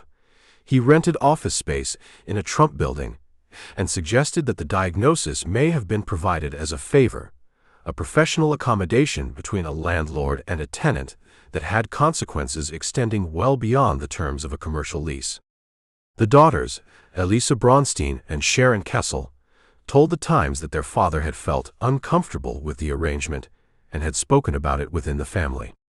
Trump and his representatives have denied that the diagnosis was anything other than legitimate, and the medical reality of heel bone spurs, a genuine and sometimes genuinely debilitating condition, makes categorical dismissal of the diagnosis impossible on the available evidence. What the available evidence does establish is that the diagnosis was made by a physician with a direct financial relationship with Donald Trump's father, at the precise moment when a legitimate medical deferment was the most valuable thing a Queens doctor could provide to a Queens builder's son, and that it produced a classification that effectively ended Donald Trump's engagement with the Selective Service system at the moment of maximum personal risk. The core conflict of this chapter of Trump's life is not, ultimately, about whether the bone spurs were real. It is about the relationship between the man who would spend the following decades celebrating military toughness, disparaging political opponents for their draft records, and positioning himself as a champion of the American military, and the young man who in 1968, through whatever combination of legitimate medical condition, family connection, and institutional access arranged not to serve. This contradiction is not unique to Trump. It is, in fact, one of the defining contradictions of his entire generation of American men, the generation that came of age during Vietnam, and that navigated the draft through precisely the mechanisms the system made available, and then, for the remainder of their careers, maintained varying and sometimes entirely unself-conscious relationships with the martial values they had avoided testing in the one context where they would have been genuinely tested. What makes Trump's version of this contradiction distinctive is not its structure but its subsequent expression, the particular intensity with which he would later perform military identification, the specific ferocity with which he attacked the military credentials of those who challenged him politically, and the remarkable absence across decades of public life of any detectable internal reckoning with the gap between his Vietnam-era choices and his later martial posturing. Most men who avoided Vietnam carry some version of that gap quietly, acknowledging it in private if not in public, maintaining a certain reticence about military valor that reflects an awareness of their own uncompleted test. Trump carried no such reticence. He described his experience at NYMA as equivalent to military training. He told a biographer that he had made many sacrifices, listing among them the construction of beautiful buildings. He attacked John McCain's prisoner of war record. McCain, who had been tortured in the Hanoi Hilton for 5.5 years, by saying he preferred heroes who weren't captured, and he delivered this assessment without apparent awareness that the statement's implicit standard was one that his own Vietnam-era history could not survive.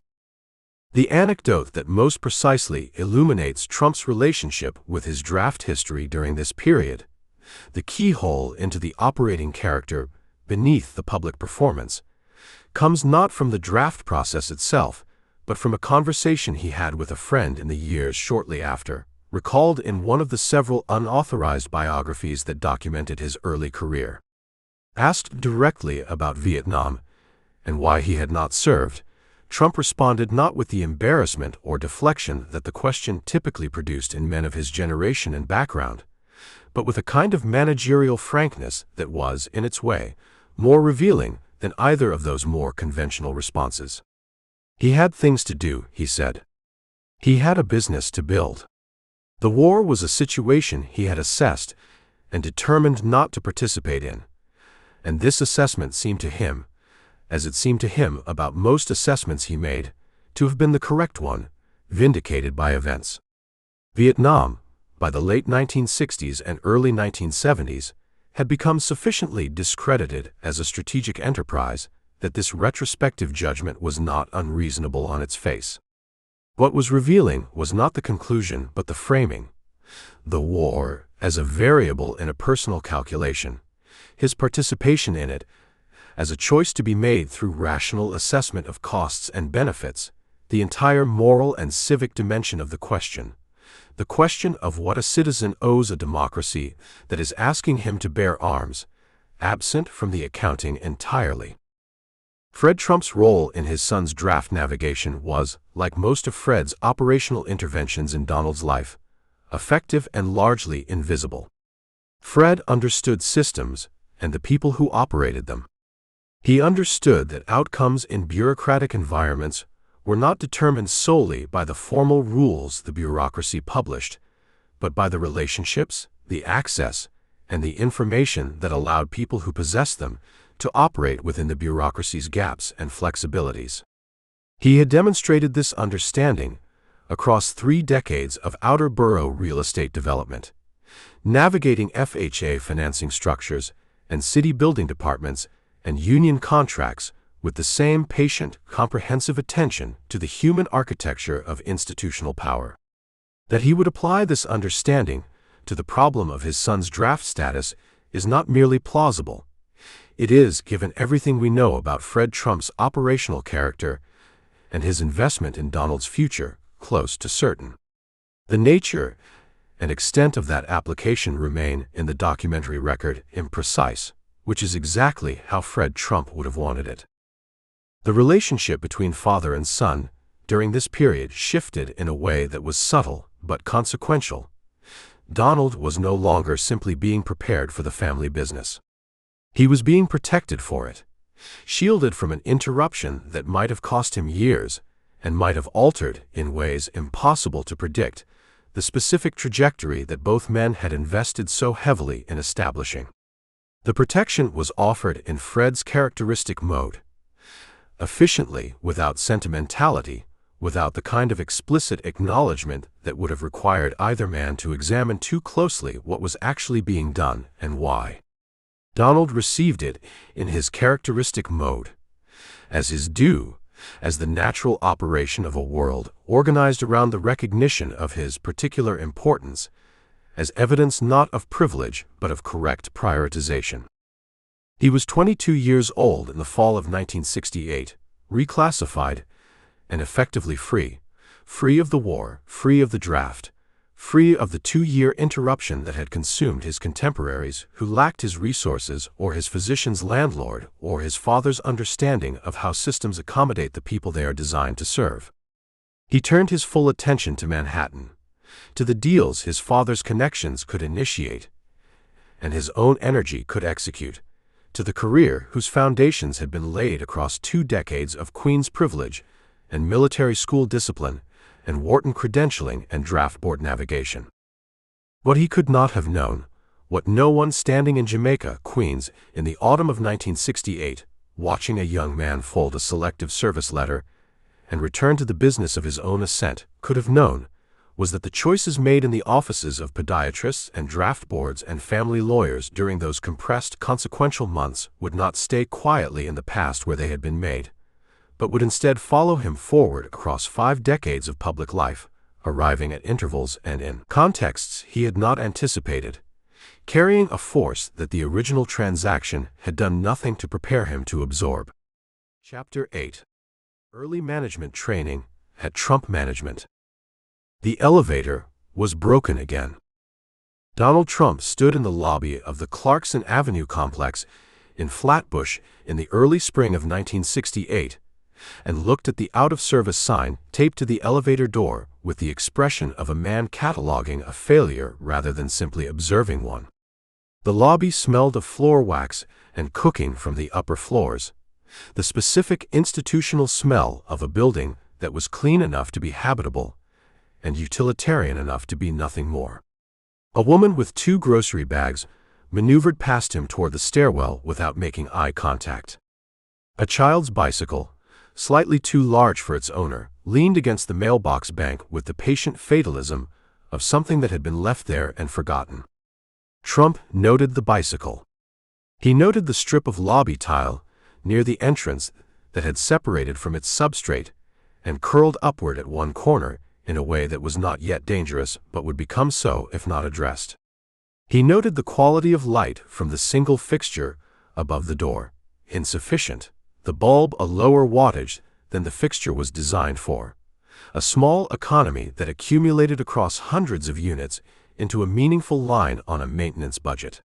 He noted all of this in the rapid, comprehensive way his father had taught him to move through a property, not as a visitor experiencing a space, but as an owner assessing an asset, measuring the distance between what a building was and what it was costing to keep it at that level of what. He was 21 years old, still finishing his final semester at Wharton, and he had been making these rounds with increasing frequency and independence since the previous summer, when Fred Trump had begun giving him genuine operational authority over specific properties in the Trump management portfolio, rather than simply accompanying him as a familiarizing presence. The transition had been gradual and deliberate, organized by Fred with the same systematic attention to process that he brought to everything: first observation, then supervised participation, then independent execution with reporting accountability, then genuine operational responsibility with full consequence.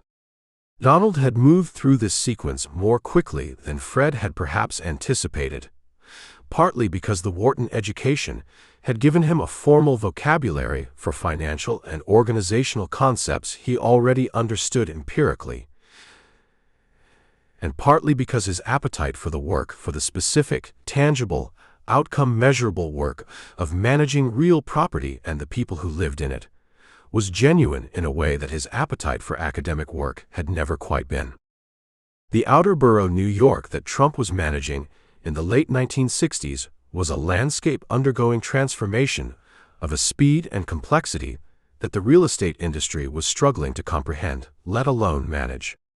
The demographic shifts that had been quietly reorganizing Brooklyn and Queens since the mid-1950s, the movement of white middle-class families toward Long Island and suburban New Jersey, the arrival of African-American families from the South and Puerto Rican families from the island, the rapid racial and ethnic reconfiguration of neighborhoods that had been ethnically stable for 30 years were accelerating under the pressure of a combination of factors that interacted in ways that contemporaries found difficult to disentangle. Urban renewal projects were displacing established communities. The interstate highway system was making suburban commuting increasingly practical. Blockbusting, the practice by which real estate agents deliberately introduced black families into previously all-white neighborhoods, then used the resulting white flight to purchase properties cheaply and resell them at markup, was reorganizing the housing market in ways that generated enormous profits for those positioned to capture them while devastating the wealth and stability of the communities it moved through. Fred Trump's portfolio sat in the middle of this transformation, both subject to its pressures and, in ways that would eventually attract federal scrutiny, actively participating in some of its less defensible dimensions.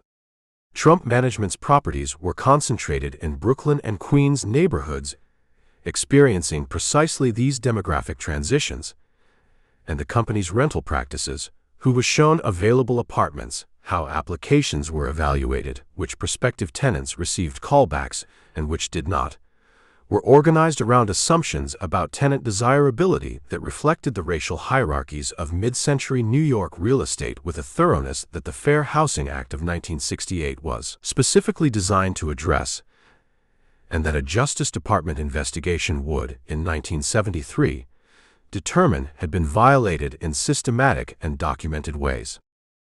Donald Trump was learning the business in this environment, which means he was learning it with these practices as part of the operational context, not as explicit policy necessarily, because Fred Trump did not commit to explicit policy what could be accomplished through the accumulated weight of informal practice and shared professional assumption, but as the ambient operating logic of an organization whose rental decisions were producing outcomes that were, in their aggregate effect, racially discriminatory in ways that could not be explained by any factor other than race. Whether Donald, at 21, understood this in a morally analytical way, whether he perceived the rental practices as discrimination and simply accepted it as industry standard, or whether he had absorbed them so thoroughly as operational common sense that the moral category of discrimination did not arise as a distinct consideration, is a question the available evidence cannot definitively answer.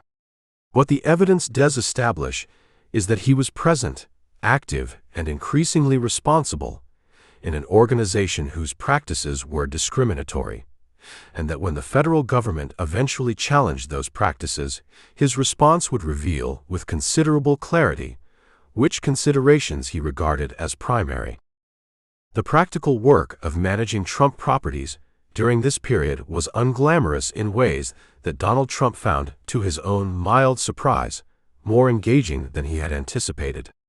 Rent collection in particular, the monthly process of ensuring that the income that justified the portfolio's existence actually materialized in the amounts and on the schedule that the financial models required, had a directness, a result-producing immediacy that the more abstract dimensions of real estate finance lacked.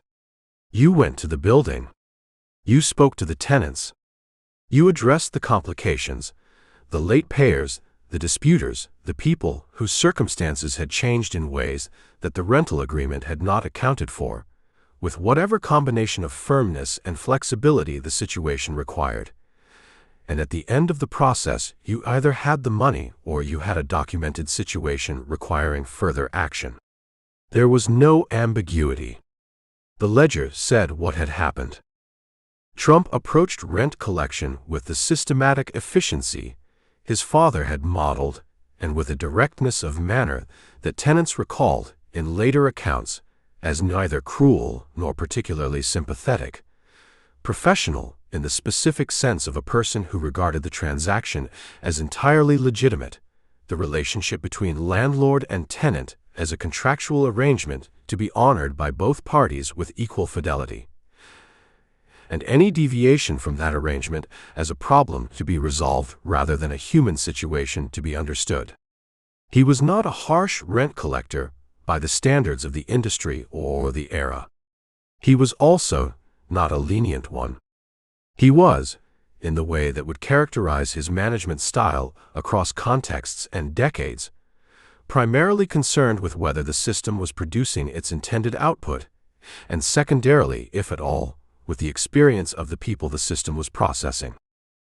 The maintenance and repair operations that constituted the other major dimension of Trump's early management education produced a more interesting and revealing set of interactions. Maintenance was where the tension between Fred Trump's cost control discipline and the actual needs of the properties and their tenants expressed itself most visibly, because maintenance costs were variable in a way that rent income was not. They could be deferred, minimized, selectively addressed, or addressed comprehensively. And the choice among these approaches had immediate financial consequences that the quarterly numbers captured directly.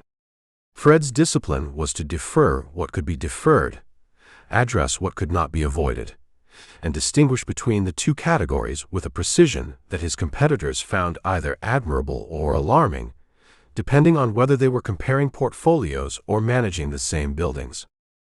The anecdote that most precisely illuminates Trump's developing management character during these early years, the keyhole through which the larger figure is most accurately viewed, involves a boiler. In one of the Brooklyn complexes Trump was overseeing in the late 1960s, the building's heating system had developed a chronic inefficiency that the superintendent had flagged multiple times in maintenance reports, each time noting that the underlying problem would require a capital repair of meaningful cost, but that deferring the repair would produce increasing operational costs in the form of emergency service calls, tenant complaints, and eventual system failure at a time and in conditions that could not be chosen. Trump reviewed the reports. He asked specific questions about the repair cost, the service call history, and the projected failure timeline. He then made a decision that was, in its narrow financial logic, defensible, and that was, in its human implications, entirely characteristic. He authorized a series of targeted repairs to the most acute symptoms of the boiler's dysfunction while deferring the capital repair, establishing a monitoring schedule that he intended to maintain personally rather than delegating entirely to the superintendent, and negotiating a service contract with the boiler company that reduced the per-visit cost of the inevitable emergency calls. He was not wrong, exactly. The boiler did not catastrophically fail on his watch. The emergency call costs were managed within the parameters he had established, and the capital deferral improved the quarterly numbers in ways that Fred Trump noticed and approved. What the approach revealed was something that no quarterly report could capture: a managerial orientation that was genuinely sophisticated at the level of financial optimization and genuinely limited at the level of what optimization is actually for: the provision of habitable, warm, functional shelter to the human beings who had contracted with the company to receive it. The boiler served the numbers. The tenants served the boiler's intermittency with the patience of people who had learned that their comfort was a cost variable rather than an obligation.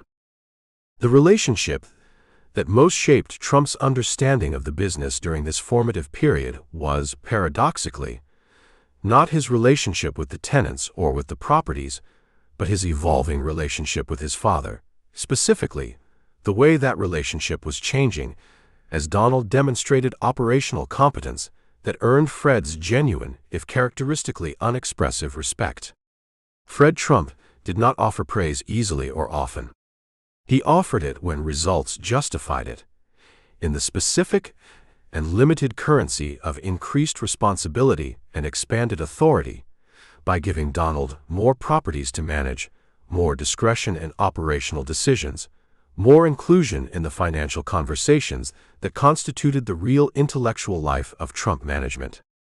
By the late 1960s, Donald had earned a degree of operational independence within the company that placed him, at 21, in a position of genuine managerial authority over a portfolio of properties whose combined tenant population numbered in the thousands.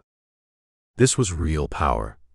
Not the performed authority of a cadet captain at NYMA, not the credential signaling of a Wharton degree, but actual authority over actual outcomes affecting actual people's lives.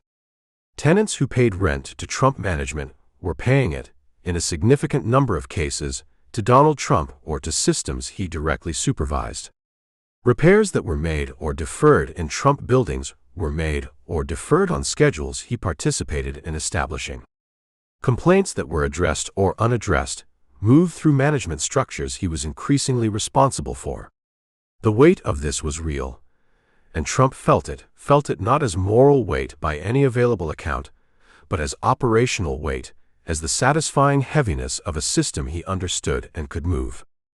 What he was also developing, through these rounds of Flatbush lobbies and Brooklyn boiler rooms and Queens rent collection visits, was a ground-level knowledge of the Outer-Borough real estate market, its vacancy patterns, its maintenance cost structures, its tenant demographics, its relationship with the city's housing bureaucracy, that was more comprehensive than anything his Wharton education had provided, and that would prove, when he eventually turned his attention to Manhattan, to be both genuinely valuable and subtly misleading. The outer boroughs had taught him how buildings worked. They had not taught him how Manhattan worked, how the scale was different, how the financing was different, how the relationships were different, how the margins for error were different. And the confidence that the outer borough education produced in him would carry him into Manhattan with a momentum that was impressive, and a set of assumptions that would require considerably more friction than Fred Trump's portfolio had ever generated to fully test. He climbed back into his car outside the Clarkson Avenue complex in the early spring of 1968 and drove north through Flatbush toward the expressway, passing through the streets of a neighborhood that was changing in ways he observed, but did not in that moment fully reckon with, streets that were themselves evidence of a transformation in New York's racial and economic geography that Trump management's own practices had helped to accelerate, and that would, within 5 years, produce a federal lawsuit, whose implications neither the father who had built the portfolio nor the son who was learning to run it had yet begun to contemplate. The elevator at Clarkson Avenue was still broken when he left. He had noted it in his inspection record. Whether it was repaired that week or the following month or sometime in the indefinite future that maintenance deferral always promises and sometimes delivers, depended on calculations that were still being made in the offices of Trump management by men who understood buildings primarily as financial instruments and only incidentally as the places where other people's lives were lived. Chapter 9. Rent Collection Operations. The woman at apartment 4C had been 3 weeks late before, and she would tell him so before he had finished knocking. Donald Trump stood in the fourth-floor corridor of the Highlander Hall complex in Jamaica, Queens, in the autumn of 1967, and waited with the patient, evaluative stillness of someone who had learned that the interval between knocking and answering was itself informational, that what a tenant did with those seconds, how long they took, what sounds preceded the door's opening, told you something about the conversation you were about to have. He was 21 years old, wearing a jacket that was slightly too well made for the errand, holding a clipboard that contained the building's rent roll, annotated in his own handwriting with the histories of each unit's payment record, the chronic lates, the reliably current, the occasional disputers who questioned maintenance charges or lease terms as a negotiating preliminary to eventually paying what was owed. He had studied the roll that morning, the way his father had taught him to study any document that contained both financial information and human behavior, looking for patterns, for the arithmetic of character that payment histories revealed about the people behind them. The door opened. Mrs. Castellano, widow, retired seamstress, 17 years in apartment 4C, according to the lease history, looked at him with the measured wariness of a woman who had been opening this door to this kind of visitor for the better part of 2 decades and had developed, through repetition, an accurate read of what the visit was going to cost her. She was perhaps 65, wearing a house dress and slippers, with the particular physical compactness of someone who had spent a lifetime at close labor. She looked at the clipboard. She looked at Trump. She said, before he could speak, that she knew she was behind and that her daughter had been ill, and that she would have the full amount, including the late fee, by the end of the following week. Trump listened to this without interrupting. Then he asked, with a directness that was neither unkind nor accommodating, whether the end of the following week meant Friday or Monday, because the distinction mattered for the accounting cycle. Mrs. Castellano said Friday. Trump noted it on the clipboard. He told her that a note would be made of the arrangement, and that if Friday passed without payment, the formal process would need to proceed. He said this in the tone of someone describing a natural consequence rather than issuing a threat, the tone of a man for whom the contractual machinery of landlord-tenant relations was simply the operating system of the business, no more personal than the boiler schedule or the vacancy rate. Then he thanked her and moved to apartment 4D. The Queens of 1967 that Trump moved through on these rent collection rounds was a borough in the specific agony of a city that had overpromised and underdelivered to a generation of working-class families who had believed, with a faith that was genuinely American in its combination of aspiration and credulity, that the post-war social contract was real and durable. The contract had promised steady work, affordable housing, safe streets, and public schools capable of launching children into lives measurably better than their parents. By 1967, each of these promises was fraying visibly in the outer boroughs. Manufacturing employment, the industrial base that had sustained the working-class households whose rent payments constituted Fred Trump's cash flow, was beginning the long, structural decline that would hollow out New York's economy over the following decade. The transit strike of 1966 had revealed the fragility of the city's labor relations. The Ocean Hill-Brownsville school crisis was approaching, with its explosive intersection of race, community control, and union power. And the Lindsay administration, which had inherited a city whose fiscal situation was deteriorating beneath a surface of liberal optimism, was managing a municipal government that was simultaneously expanding its promises and losing its capacity to fulfill them. The tenants of Trump management's Outer-Borough portfolio existed precisely at this intersection of aspiration and disappointment. They were transit workers and civil servants, and hospital orderlies and school custodians, families who were not poor in the categorical sense, but who were one serious illness or one job loss away from a financial situation that the rent roll would register immediately, and that the formal machinery of eviction proceedings, slow, expensive, requiring documentation and court appearances, and the patience of a landlord willing to absorb months of non-payment while the legal process ran its course, would eventually inevitably address. They paid their rent, most of them, with the regularity of people who understood that the roof was the irreducible foundation of everything else, and whose relationship with the landlord was therefore characterized by a deference born not of affection, but of structural dependency that both parties understood without needing to name. Trump understood this dependency with the analytic clarity of someone who had studied it from the ownership side since childhood, and his management of it during these rent collection years was neither exploitative in the crude sense nor generous in any meaningful one.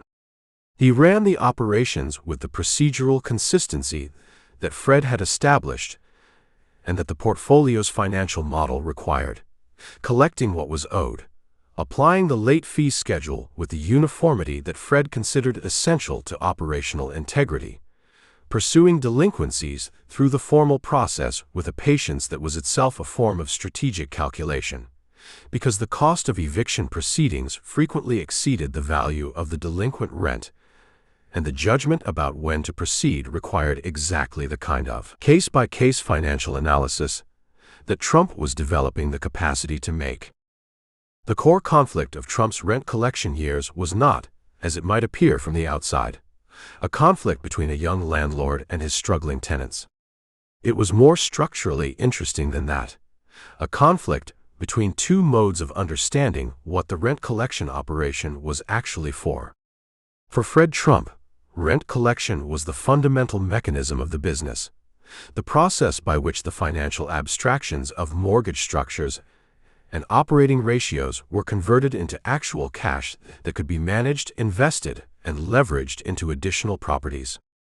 It was important, it was primary, and it was entirely transactional in character, a relationship between the company and its income stream that happened, incidentally, to involve human beings at one end. For Donald, the rent collection rounds were also an education in something his father had not explicitly intended to teach: the human texture of the Outer-Borough tenant population, the specific ways in which working-class families in Queens and Brooklyn and Flatbush organized their financial lives around the fixed obligation of monthly rent, the kinds of emergencies and miscalculations and simple bad luck that produced the payment interruptions that showed up on the rent roll as delinquencies. He was not, by any account, transformed by this education into a more empathetic landlord.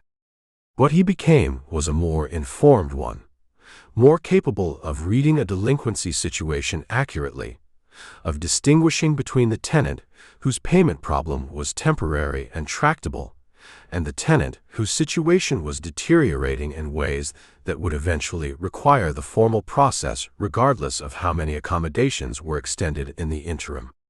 This was not compassion, it was risk assessment. But it was sophisticated risk assessment, grounded in direct human observation rather than the abstractions of a rent roll, and it gave Trump a ground-level fluency in the psychology of financial distress that would serve him in unexpected and sometimes troubling ways throughout a career that would itself eventually encompass several very public and very consequential encounters with the formal machinery of debt and default.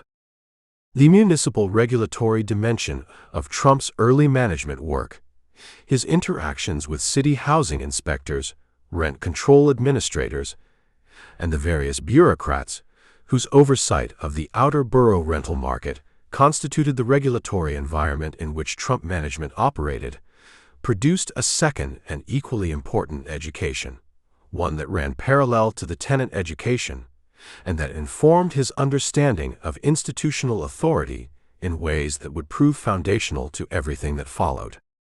New York City's housing regulatory apparatus in the late 1960s was, by most accounts, from people who operated within it on either side of the landlord-tenant divide, an environment of considerable complexity and considerable inconsistency, a system whose formal rules were comprehensive and whose enforcement was selective in ways that reflected the resource constraints of an underfunded bureaucracy, the personal discretion of individual inspectors, and the accumulated relationships between property owners and the officials assigned to oversee them that years of repeated interaction inevitably produced. Inspectors who visited the same buildings regularly developed working relationships with the landlords and superintendents who managed them, relationships that were, in the formal sense, purely regulatory, but that were, in the operational sense, considerably more textured than the formal description suggested. The revealing episode of Trump's regulatory education during this period, the anecdote that functions as the most precise keyhole into his developing relationship with governmental authority, involves a housing inspector at one of the Queens complexes whose inspection report had noted a series of violations requiring remediation within a specified timeframe. The violations were real, deferred maintenance items of the kind that accumulated in any large residential portfolio, operating under Fred Trump's cost control philosophy, and the remediation timeline was, by the inspector's account, reasonable given the nature of the deficiencies. Trump reviewed the report, and then, rather than simply authorizing the repairs and submitting the compliance documentation, requested a meeting with the inspector. He was not combative in this meeting, by accounts that have filtered through the biographical literature. He was, characteristically, informational, presenting data about the portfolio's overall maintenance record, about the specific circumstances that had produced the cited deficiencies, about the timeline challenges associated with the repair contractors available for the specific work required. He was, in the language of regulatory negotiation, making a case. The inspector extended the remediation timeline. Whether this extension reflected the genuine persuasiveness of Trump's presentation, the inspector's reasonable exercise of the discretion his role afforded him, or some dimension of the relationship between the regulatory agency and one of the Outer-Borough's larger landlords that neither party was inclined to document explicitly, is not recoverable from the available evidence. What is recoverable is the pattern. Trump's instinct when confronting a regulatory constraint was never simply to comply or simply to resist, but to engage, to enter the relationship between the regulated and the regulator as an active negotiation, to treat the rule as a starting position rather than a fixed limit, and to bring to the negotiation exactly the combination of information, confidence, and relational attentiveness that made him, in one-on-one interactions with institutional authority, genuinely formidable. This instinct, engage, negotiate, reframe, would define his relationship with municipal, state, and eventually federal regulatory authority across the entire arc of his career. It was not cynicism exactly, though it contained cynical elements. It was a deeply held operational conviction, formed in the rent collection corridors and housing inspector meetings of Outer-Borough Queens, that institutions were run by people, that people were persuadable, and that the distance between the written rule and its applied outcome was a space in which skill and preparation and the willingness to engage directly with the human beings doing the applying could produce results that passive compliance never would. The relationship that most shaped Trump's understanding of the regulatory dimension of the business during these years was his interaction with Norman Lindenbaum, a Brooklyn real estate attorney who served as one of Fred Trump's primary legal advisors, and who, by the late 1960s, had become a resource that Donald drew on with increasing frequency as his own operational responsibilities expanded. Lindenbaum was a man of Fred Trump's generation and operational philosophy, careful, knowledgeable about the specific legal landscape of New York real estate, experienced in the particular challenges of managing large residential portfolios through the city's housing bureaucracy. He had navigated every significant regulatory development affecting the Outer-Borough market over 3 decades: rent control, the Fair Housing Act, the building code revisions, the periodic waves of tenant rights legislation that New York City Council generated with the regularity of a municipal weather pattern. Trump learned from Lindenbaum not primarily the substantive legal content, the specific provisions of housing law and regulatory code that governed what landlords could and could not do, but the meta-lesson that Lindenbaum's experience embodied, that legal and regulatory constraints were not walls but landscapes, that they had terrain, and that terrain rewarded people who studied it carefully enough to identify the paths through it that less attentive operators missed. Lindenbaum was not teaching Trump to break the law. He was teaching him that the law, in the domain of real estate, was considerably more navigable than it appeared to people who encountered it only from the outside, and that the difference between a landlord who understood the regulatory landscape and one who simply reacted to it was the difference between operational efficiency and perpetual friction. By the end of 1968, Donald Trump had spent the better part of 2 years moving through the human and institutional landscape of his father's Outer-Borough empire with a comprehensiveness that few young men of his background and education would have chosen, and that most, had they chosen it, would not have sustained with his consistency. He knew the buildings. He knew the tenants.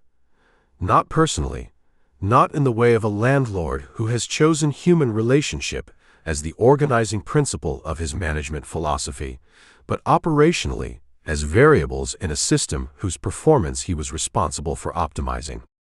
He knew the inspectors and the attorneys and the city officials whose decisions shaped the environment in which the portfolio operated. He knew, in sum, the Outer-Borough. And knowing it, he was ready, in the specific, impatient, forward-directed way of a young man who has mastered a course of study and found its limits, to leave it behind for the island he had been staring at since childhood, carrying into Manhattan the lessons of Queens in a form so thoroughly internalized that he could no longer easily distinguish what he had learned from what he had always believed, which was precisely what Fred Trump had intended, and precisely what was going to make the crossing of the Borough Line, in the years immediately ahead, both more successful and more dangerous than either of them had fully reckoned with. The rent rolls were balanced.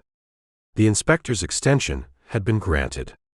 Mrs. Castellano, in apartment 4C, had paid on Friday as promised.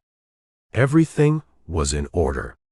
Everything was also, in ways that the order of a well-managed rent roll could not reveal, about to change in ways that no amount of Outer-Borough operational mastery had prepared either Trump, father or son, to fully navigate, because Manhattan was not Queens with better addresses, and the people who would decide whether Donald Trump belonged there were not housing inspectors with extensible timelines, but a different species of gatekeeper entirely, operating by rules that Fred Trump's ledgers had never needed to account for, and that his son, for all his preparation, was only beginning to understand.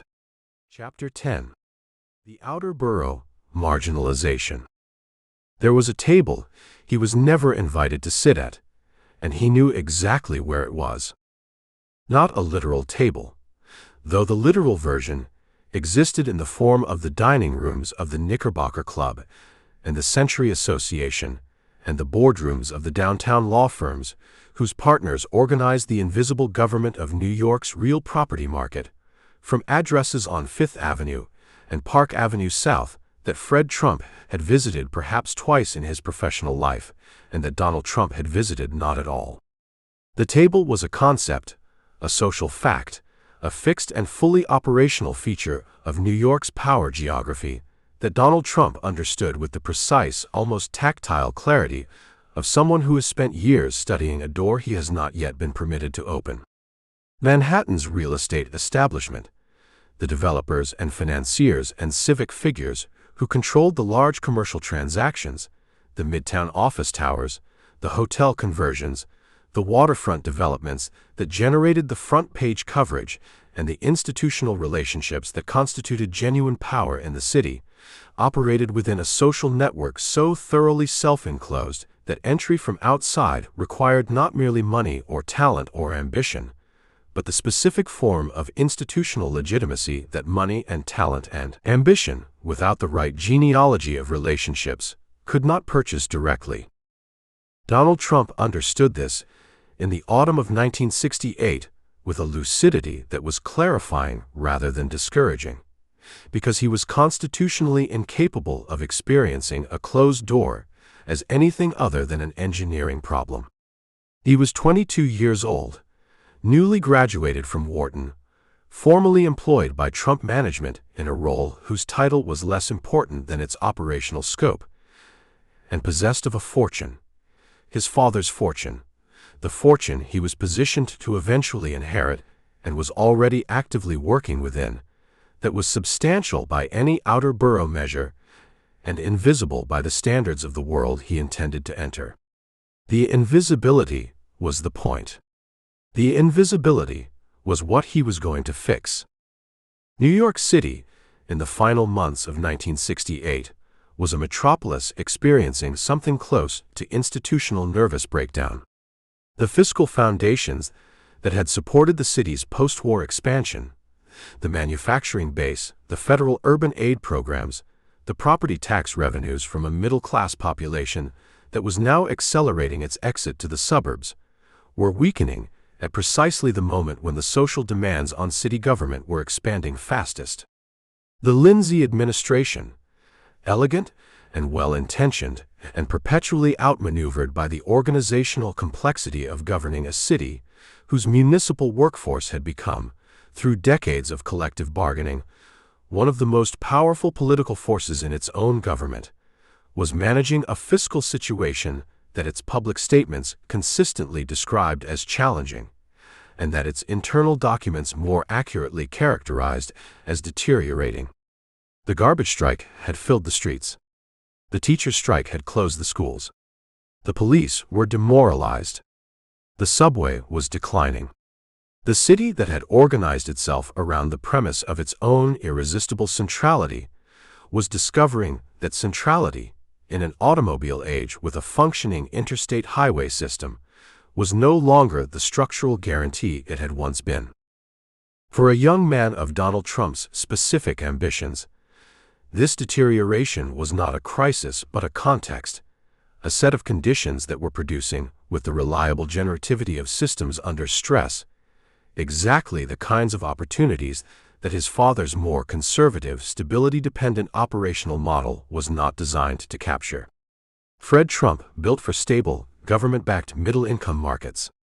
The conditions of the late 1960s were destabilizing those markets, while simultaneously creating distortions in the Manhattan real estate landscape.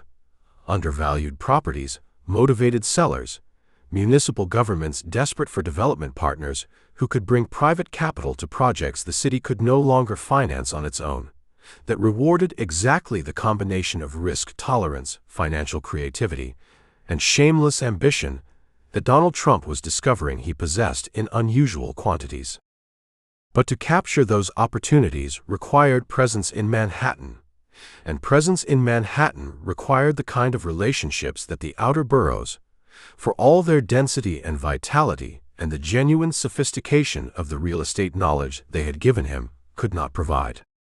This was the fundamental problem of Donald Trump's professional situation at the end of 1968, and he turned it over with the obsessive, multi-angled attention he brought to any problem whose solution he had decided was necessary.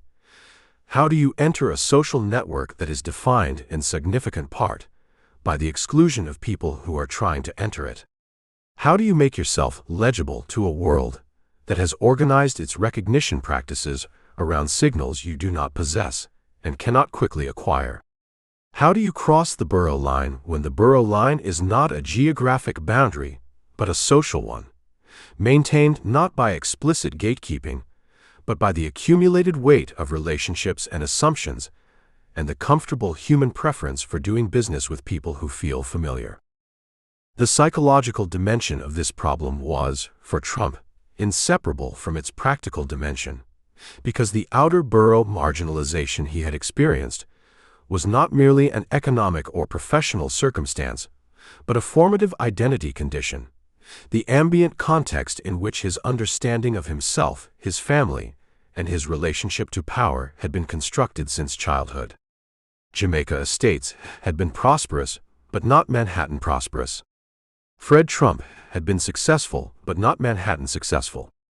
The Trump name meant something in Queens and something less in Brooklyn, and something considerably less, as the borough line was crossed, in the specific social geography that organized Manhattan's real estate community. This gradient, the way the family's social currency depreciated as it moved toward the island, had been a background fact of Donald Trump's entire upbringing, felt before it was understood and understood eventually with an acuity that transformed the feeling into fuel. The chip on the shoulder that biographers and journalists would identify as a defining feature of Trump's psychological makeup throughout his career was not, as its casual observers sometimes suggested, simply the product of insecurity or status anxiety in the generic sense. It was more specific and more structural than that. It was the residue of a particular social experience, the experience of growing up in a family whose achievements were genuine and whose recognition was partial, whose money was real and whose legitimacy was contested, whose name was known in the outer boroughs and unknown in the rooms where the outer boroughs were regarded as backdrop rather than terrain. This experience produces, in people with the psychological architecture to convert it, a very particular form of motivation.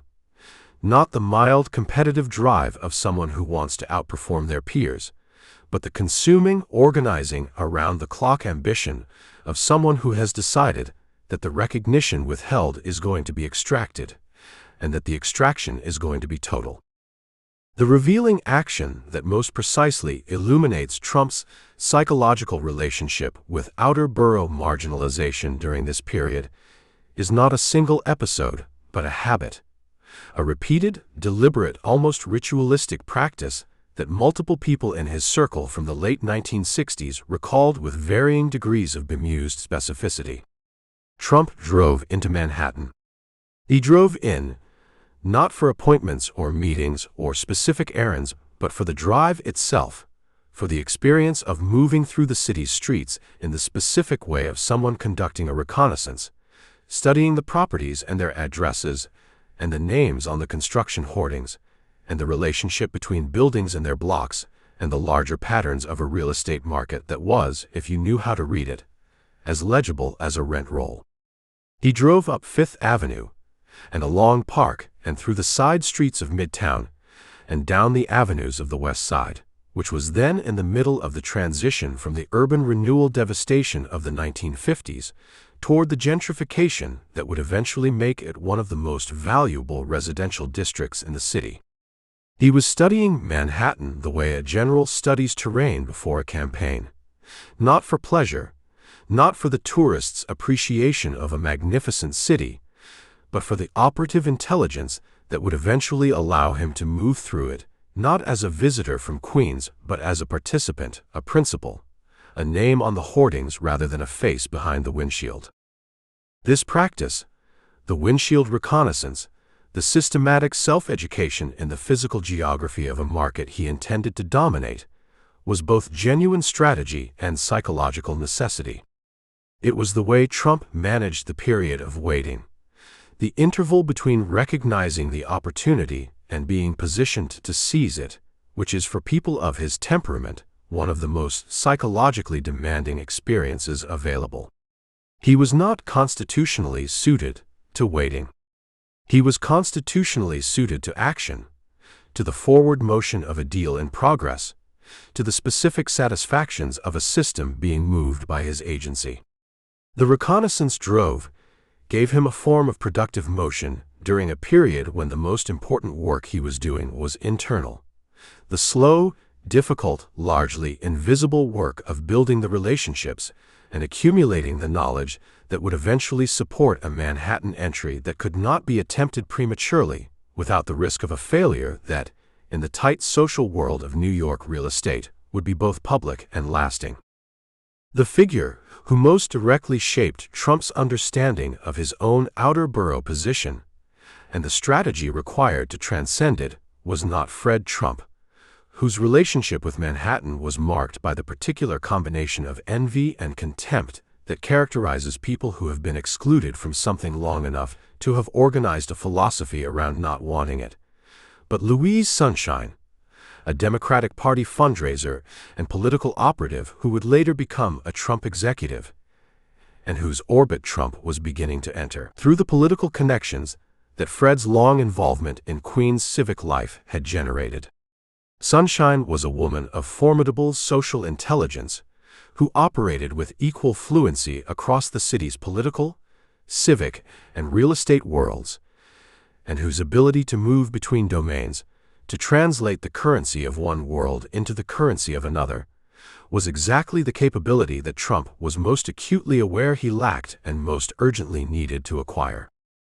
Their relationship in this early period was not yet the professional partnership it would become, but it was already instructive. Sunshine represented, for Trump, proof of concept for the kind of cross-domain social fluency he was working to develop. Evidence that the boundary between the Outer-Borough real estate world and the Manhattan civic and political world was permeable if you understood which relationships served as the crossing points.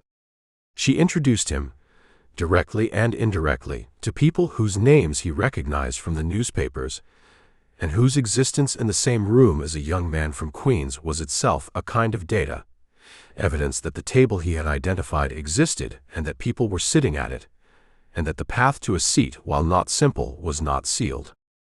Fred Trump watched his son's Manhattan orientation during this period with the mixed feelings of a man who understood what his son was attempting and was uncertain, in ways he could not entirely articulate, whether the understanding he had given Donald was adequate preparation for the specific challenges Manhattan would present. Fred's own relationship with Manhattan had been organized around a strategic decision, made decades earlier, to build where the government's financing programs made building financially viable, and where competition from the established Manhattan developers was absent, to find the niche that the major players had vacated, and to fill it with the systematic efficiency that his particular capabilities made possible. This strategy had worked spectacularly and durably, and it had produced the foundation on which Donald's ambitions were now being constructed.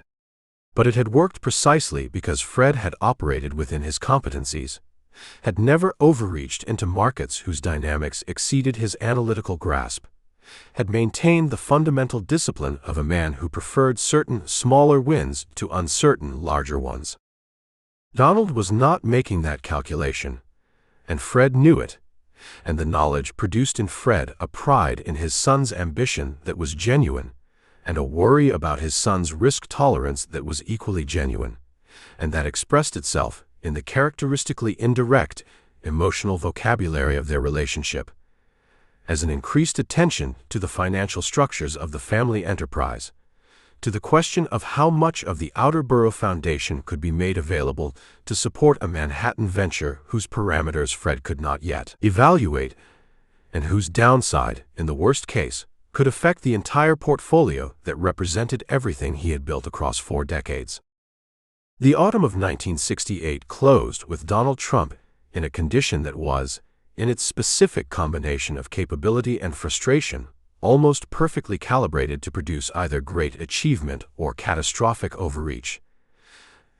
And the difference between the two outcomes depended on factors that were not yet determined, on relationships not yet formed, and deals not yet structured, and a city not yet fully understood, and on whether the hunger that Jamaica Estates and NYMA and Wharton and the rent collection corridors of Brooklyn had refined into something very close to a weapon was also going to prove, in the testing ground of Manhattan, to be something very close to a flaw.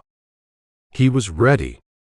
Whether what he was ready for was what he thought he was ready for was the question that the next chapter of his life, and the next chapter of New York, was going to answer in public, at a scale that Fred Trump's ledgers had never been designed to measure, and that the boy who had once glued his brother's blocks together into a monument to his own initiative had been, in every meaningful sense, preparing for since the moment he first understood that the blocks could be made to mean something larger than themselves.